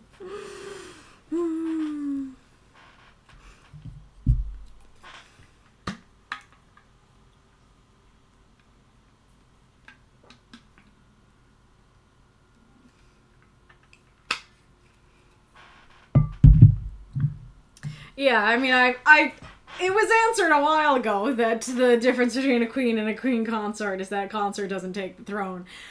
I'm just trying to figure out what made people decide which was which. But it sounds like the distinction is either you need to be of another royal bloodline, which may or may not be related to this one, or you need to at least be noble. Yeah, that's fair.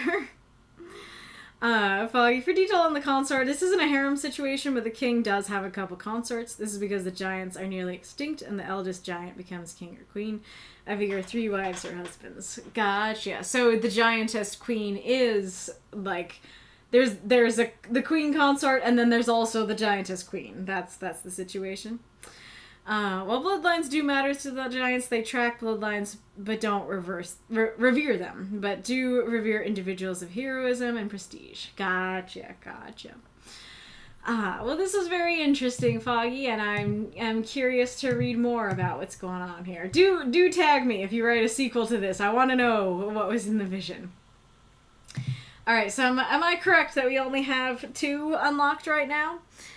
So if that do be the case, I mean, regardless, whether we go to 3 or we go to 4, if that's so, then this is your last chance during the reading and during the praise and critique of it to unlock more stories. Okay, that confirmation that there's only 2. We'll do part 2. This is Foggy. Nice. Alright, somebody tag the NightWolf.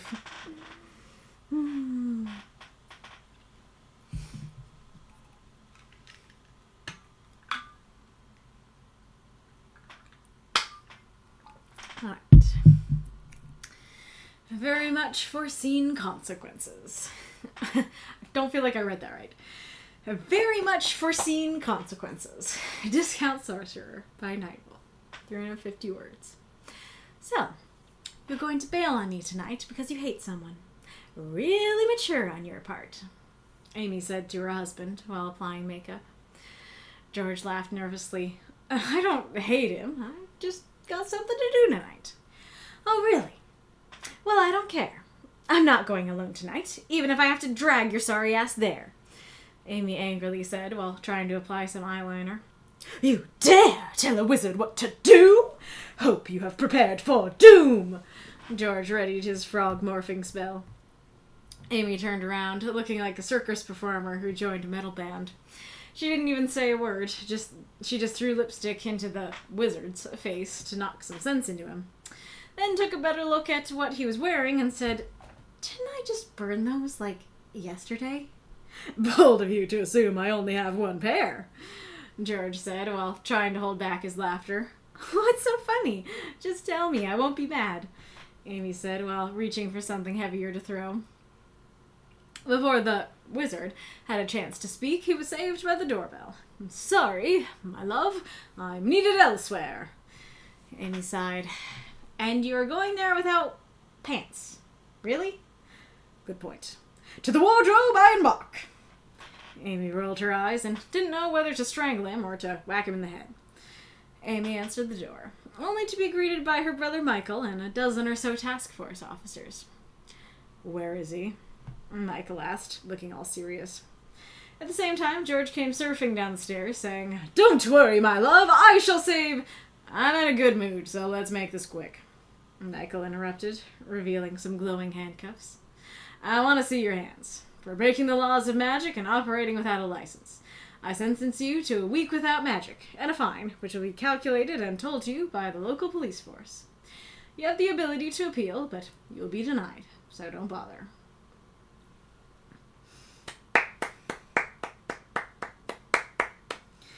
Throw up those moths and monsters cheer for this story if you loved it. You know how I sometimes make jokes about throw up, so that sometimes I'm like, vomit, vomit those moths and monsters. Now I feel like it should be a tradition to use the rainbow vomiting reaper as the applause. Like, all right, I'm throwing up. I don't remember what I don't remember what tier I put that at. It might be a high tier, I say, pointing below. So I don't know if you have it on Twitch, but it would be funny to see that come up every time a story happens and have newcomers be like, why is everybody vomiting? She told us to throw up!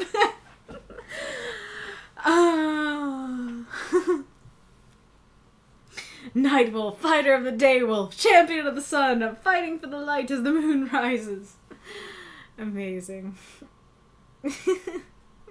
Oh no. I don't want to make you actually feel like throwing up. Yeah, it shouldn't be too hard to find in here. But yeah, there's the there's the one in the Discord. Maybe I'll throw down rather than throw up. Oh, that's great. Yes. There they are. Okay. You know what's funny, NightWolf?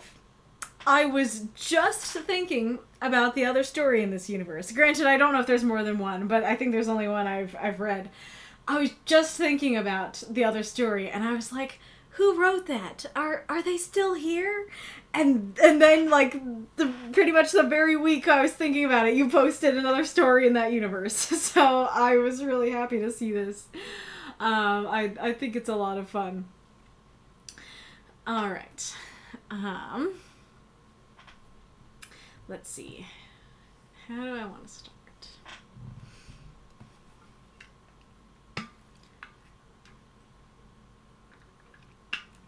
So I think I'll say that overall, I have similar thoughts on this story that I did to Foggy's, because my view of the story is that I'm really interested in the things going on. I'm really interested in the characters. I really want to know more about these things. But this feels more like, you know, a snippet of a larger story than it does like a complete arc on its own.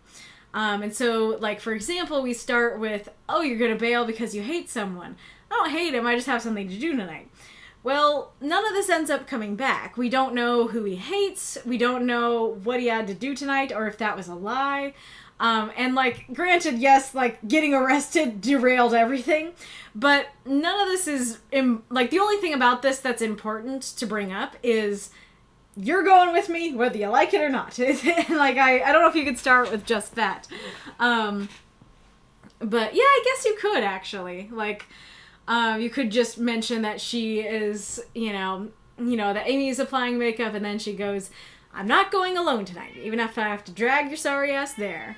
I think that would actually work as an intro, and then it wouldn't bring up those questions of, like, who does he hate? What event does he have? Kitty. And then you could use those words elsewhere. Oh, my cat. Roly-poly kitty. You're so cute. You know that? Baby, baby, baby. I love you. I love you, cutie. Alright. And, like, I am interested in what's going on there. Like, I am interested in who he hates and what he has to do and stuff like that. And that's part of the thing, is that I'm asking these questions that I want to know, but they're not ultimately important to this particular story. I do like the back and forth between the makeup and the conversation and stuff like that.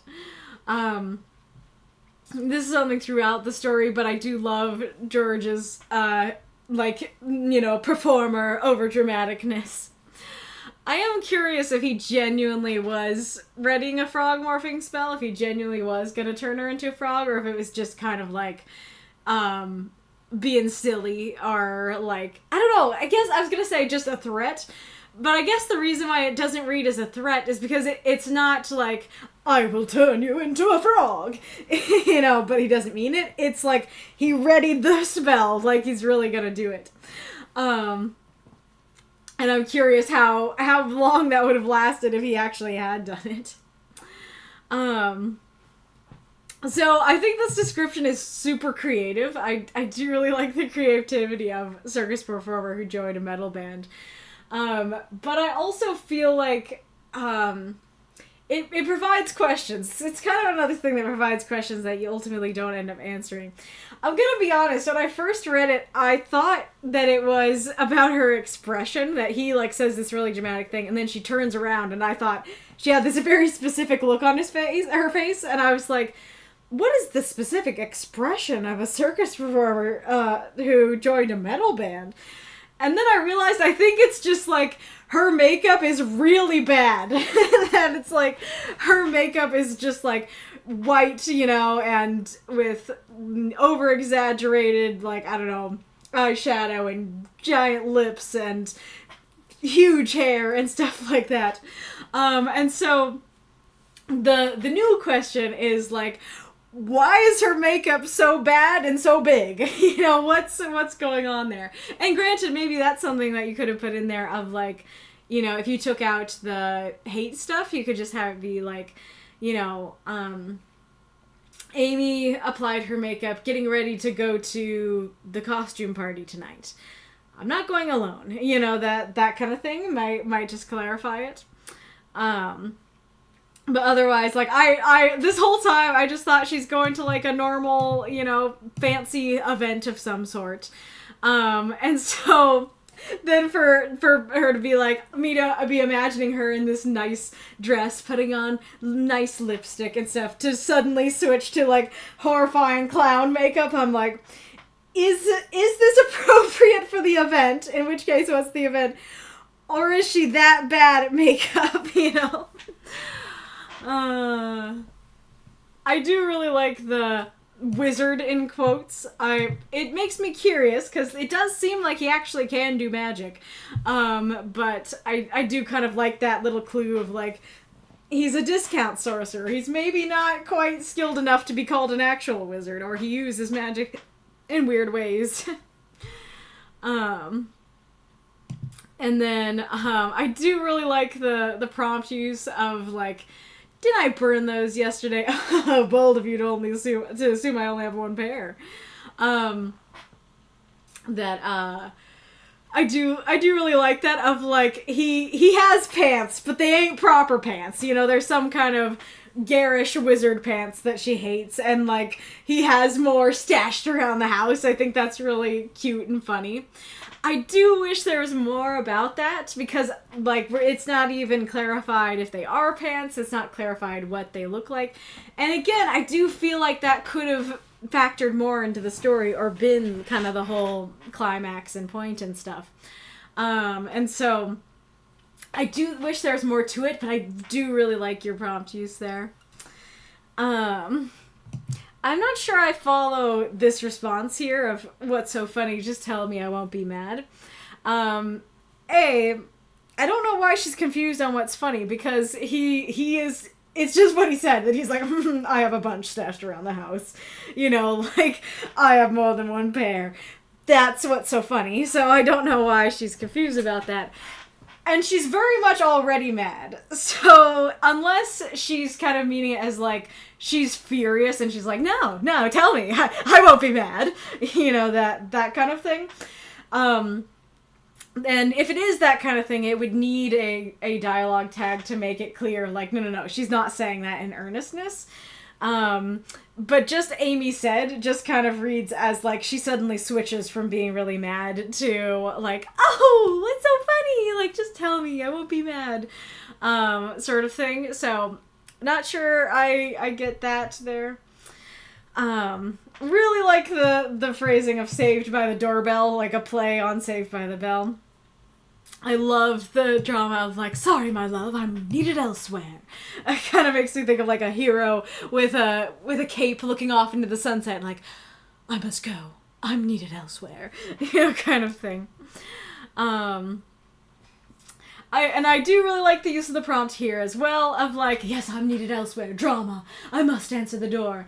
And you're going to that dramatic place that you're needed without pants. You know, that's super cute and fun and creative. I'm a little confused, though, because it seems to potentially contradict your other prompt use. Because, of course, because the prompt is about pants, because you say pair, I'm assuming those are pants. And it is what he's wearing, not what he's not wearing. And so if it is his pants, then it seems to contradict to say he's wearing these, like, super garish pants, and then suddenly he's not wearing pants. But if it's not pants that you're referring to here, then I double down on my critique from earlier that we need to know what it is he's wearing. And then I love the drama of "To the wardrobe, I am Mark." That's great. This here is, I don't know if it's nitpicky, but this feels a little strong to me, because, like, she's already been super angry with him throughout the story. And, like, on the one hand, it kind of is, like, playful angry, but especially because we don't know why she's so mad at him, there is a little element of, like, like, this is seeming a little bit mean. But, you know, everything before this point can still stick to the playful mean, playful angry sort of thing. But this here switches into the mean territory where it's like, I don't know if I should do this horrible thing to you or this other horrible thing to you. When she's already been throwing things at him and yelling at him and burning his pants, you know? So I think saying something like, she didn't know whether to do this horrible thing or this nice thing. So it could be something like, she didn't know whether to strangle him or laugh, or laugh her ass off or something like that. How could you relate that to pants? Laugh her pants off. Or like she didn't know whether to strangle him or to hug him or something. I don't know exactly what it could be, but just like, should I do this terrible thing or should I appreciate it? I think would fit a little bit better and clarify, yes, it's all in good fun, sort of thing. And then I love, again, his dramatic, "Don't worry, my love, I shall save you." I don't know why he thinks that she needs saving when she just, answered the door and he doesn't know who's there. But nonetheless, I like the line. So I like the ending. This, what I have to say about the ending is, the ending is similar to what I had to say about the beginning, that I like what's going on, I'm intrigued by what's going on, but it feels like the story is switching topics too fast and isn't letting me have a complete arc. Because we have the topic at the beginning of like, ooh, okay, like what's going on tonight? Who does he hate? What does he actually have to do? And then we have the middle thing about, the pants and stuff. And like that's the most fun and the most, sticks to this story, stuff like that. And then at the end, now we have the task force officers, and they haven't been introduced. We don't really know what's going on with them. They don't really have anything to do with the other parts of the story. So, like, they're interesting, right? And I'm curious to see where things go. But it leaves me unsatisfied regarding a, complete arc within this story itself. Going to more specific things, I'm curious why a week without magic is that harsh of a sentence. Because granted, maybe the fine is really big. But I think I could handle a week without magic. Like, I get that it's kind of like maybe like a suspension at school. But I guess, like, I don't know if this is a good comparison, but I guess it kind of is like, for using a gun without a license, you will have your gun taken away for a week. And then it'll be brought back to you. It's like, feels like kind of an odd punishment. It feels like just the gun being taken away permanently feels more, and I don't know what the real punishment for that is, but like that feels like a fitting punishment to me. And so just like being like, you indefinitely you won't be able to use magic, or you'll be in prison for a while, or maybe even just the fine. I don't know if you use the word suspension, if that would have worked better for me, of like, you'll, your magic will be suspended for a week, maybe that would sound more serious to me. But still, yeah, so maybe like saying a year. Yeah, I think a year would work, or it's like, you can't use magic for a year. I'd be like, oh no, that's not good, sort of thing. And there is something kind of funny about, you have the ability to appeal, but you'll be denied, so don't bother. But I really like seeing more of these characters. I'm really curious to hear more of their story and get to know them and their relationship better. So it's a lot of fun. Oh yeah, I forgot to say, I'm not sure I get the title. I really like the title. I think it's very creative. I love the play on unforeseen consequences. But I, as the reader, I don't feel like I foresaw these consequences. Especially because, A, it's been a while since I read the other story, which presumably is the reason for this. But B, and more importantly, like I said, it doesn't read like the ending is set up at the beginning. It reads like something is set up at the beginning that doesn't really pay off, and something is brought up in the end that wasn't introduced earlier. And so, especially because of that, I didn't foresee the consequences. In fact, they very much, kind of came out of the blue for me. And so, and again, like, that's not to say that the story is bad or uninteresting or anything like that. Like I said, I really like, I'm really interested and I like what's going on and stuff like that. But foreseen consequences, well, to me as an audience member, that they are not, if that makes sense. Alright.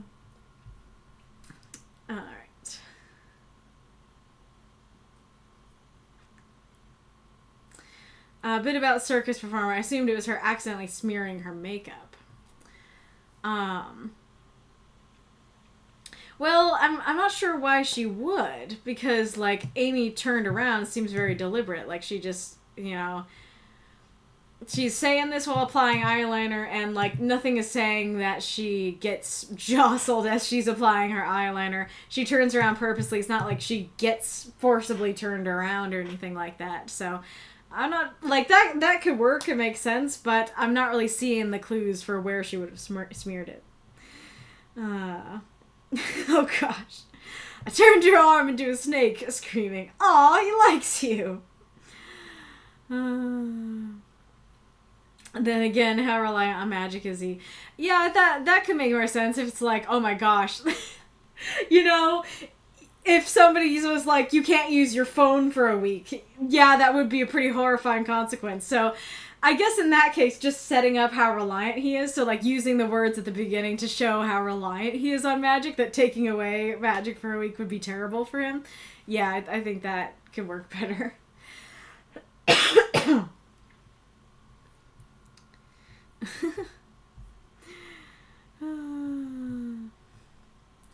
I have to go now. My planet needs me. Yes, exactly. Cross between a circus performer and metal band avatar. Ah, this looks interesting. And I guess that's the thing, is that, like, this doesn't look bad because it's intentional, because it's like, they're a metal band. They should, look like this. But because I don't know what event she's going for, that's kind of what makes me think that the makeup is bad. Alrighty.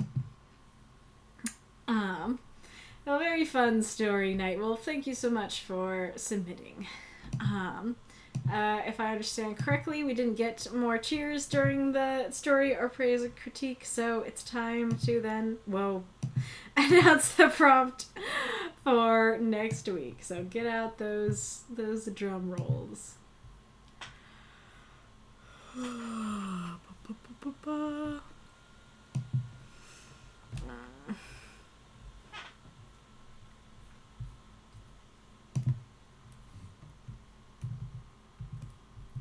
Come on. Hello? Well, it doesn't want to get bigger for some reason. Come on. Or is this... Oh, yeah. I was pressing the wrong button. Okay. Alright.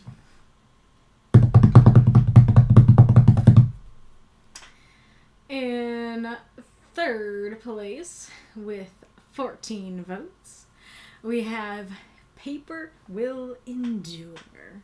I think that's the first time that prompt has gotten so high, but people really liked it this time. Then in second place with 15 votes, we have Putting the Romance Back in Necromancy. It rises in the ranks like a zombie. But our prompt with 16 votes is Point of No Return. So we had we have a song here, we have another song from Phantom of the Opera, and Norman revealed that he submitted this one. So Norman, if you would like to share when, where, how, why you came up with this prompt, do tell. No one, yes, I am the chosen one. Did it win in the other poll? Oh, it was tied in the other poll too. Yeah, I felt similarly. Not to say it's a bad prompt, but I would probably struggle with that one. Alright, so the point of no return.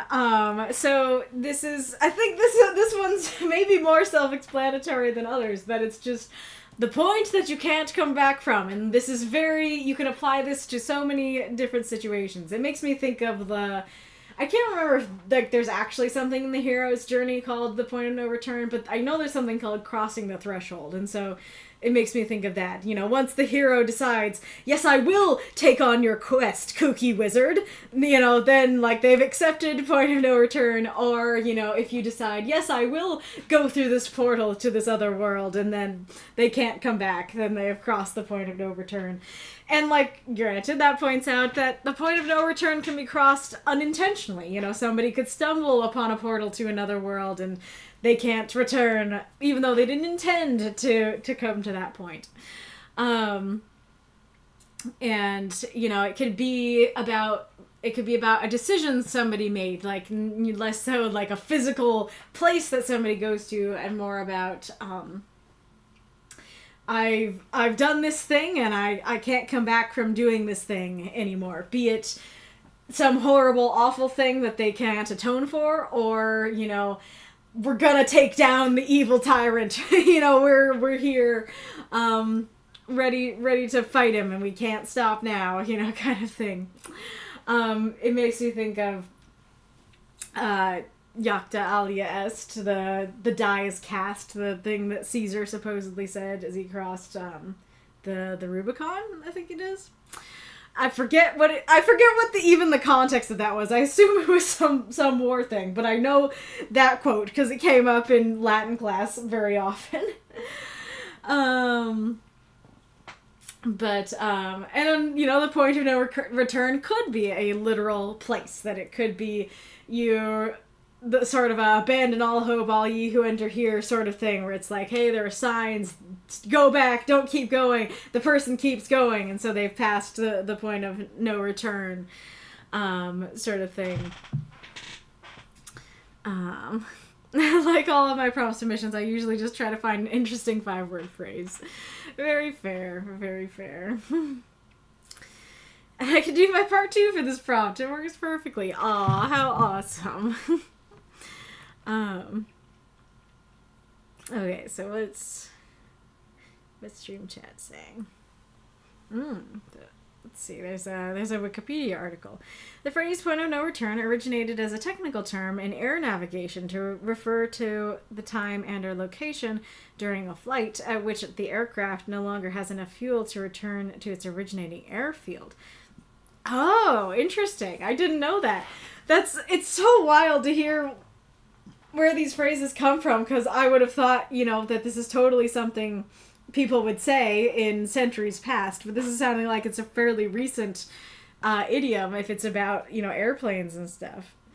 So yeah, that definitely, yeah, that can show the gravity of it. If it's we have flown this far and we don't have enough fuel to get back, so hopefully we have somewhere to land, kind of thing.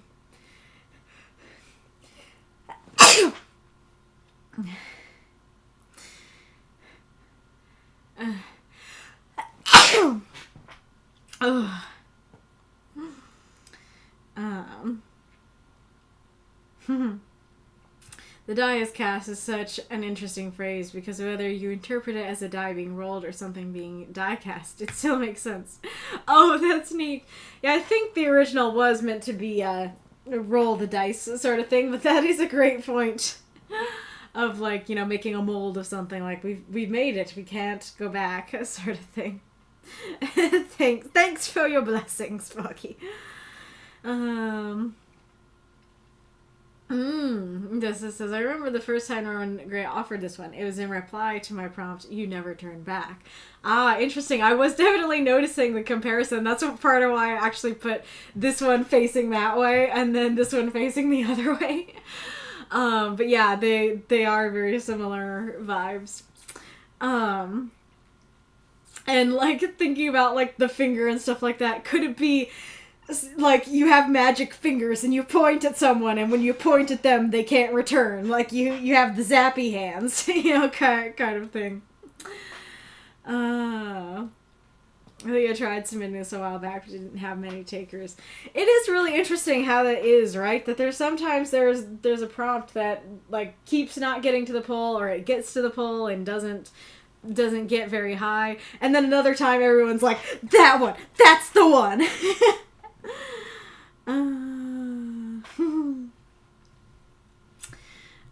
But yeah, I'm not sure there's much else I'm thinking about for this one. Like I said, it's fairly self-explanatory. So if you have any other ideas, feel free to share them. But regardless and otherwise, if we're not read here on the stream, you are not out of luck, because our Discord is awesome and they do backup readings. They happen in the writing group chat, the writing group voice chat, and the backup queue. So don't hesitate to submit to that. You can read your story to others. You can have somebody else read for you. You can just lurk and hang out. There's a lot more back and forth discussion on voice.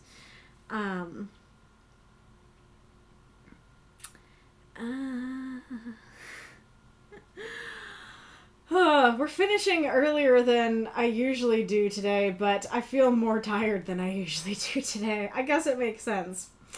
But still. Not as or else you wish you turned back.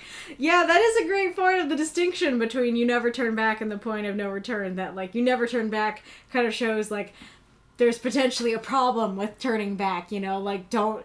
You know, almost like a pillar of salt kind of thing, but it could be for many different situations where it's like, if you turn around, you know, you'll be turned into a pillar of salt. If you turn around, then Eurydice will die. Is that Orpheus and Eurydice? Is that story? But in this case, it's more of like, oh, I wish I turned back. Oh, wait, no, I can't go back and I want to. Though granted... Yeah, it's just the point of no return, so that doesn't necessarily mean that somebody doesn't want to. So you could, that could vary as well. If you want to write a story of like, yes, this is the point of no return and we're happy that we reached it. It could be, we're entering the promised land kind of thing. Yay, I don't want to return. Or it could be like, wait, oh no, I wish I returned, but now I can't, you know, kind of thing. That stands to reason, between the allergies and the lack of sleep. Eurydice, yes, gotcha. Alright, well, who do you want me to raid? Who do you want me to raid? It could be them turning back. What do you mean? That the story of the point of no return could be about them turning around and realizing they can't go back. Yeah, and that, I forget if I already said, that could be part of it too. Maybe they don't realize that they've crossed the point of no return until they turn around and they're like, wait a second, I have no fuel. Wait a second, there's a barrier here. Whatever it be. Oh yeah, that's a good point. I like that.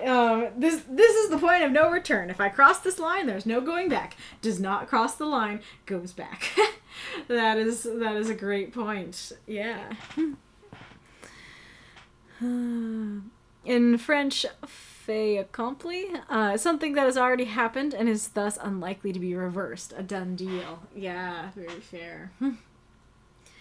Artist by Beauty is streaming herself writing. Ooh, that sounds like a new person.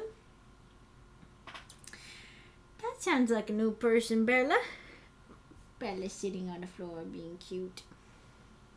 Oh yeah, I missed somebody in my going around talking about the mug. Can you even... Where'd it go? I can't even... Oh, it's the wrong finger. I can't. I missed Ed. Ed is tiny here. I wanted to get him in there, but didn't have much room, and there's not much else in his sticker, so he's just tiny in there. Also, should I stop submitting You Never Turn Back since this one is similar? I wouldn't say so, though granted other people can weigh in, because like I said, I see the differences in them.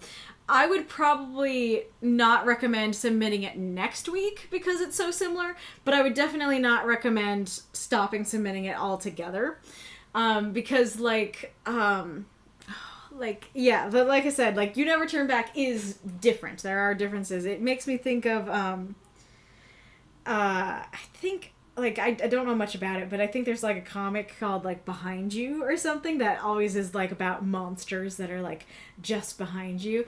So, like, yeah, like, the point of no return is, like, yeah, this is the line, and you've crossed it, but You Never Turn Back is not just, oh, like, hey, we need to keep going because we need to keep our mission going. It could also be, like, there literally something horrible will happen if you turn back, you know?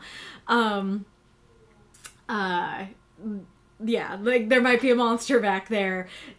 A spell might be cast on you. Your loved one might die, something like that. So personally, I like it. Personally, I think I could, I mean, granted, I haven't thought about what story I would write about for both, but I think I could come up with different stories for both. So yeah, maybe not right next to each other, but I wouldn't say stop entirely. Maybe reword or hiatus it for a couple weeks, yeah. Huh. Interesting. Alright. Well, the only raid suggestion we've got is Artist by Beauty, so I think I think we'll do them. Yeah, I mean, I'm curious about that, but I feel like it might lead to a longer conversation. Alright. Oops. Let me close that. Not that we have much left to do, but...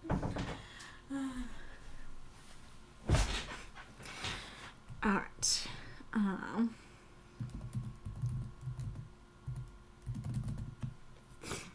Okay.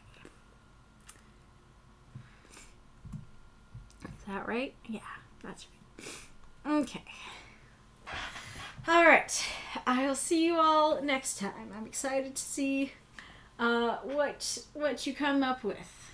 And once the stream stops, we will have hit the point of no return. I will see you all next time. Bye-bye.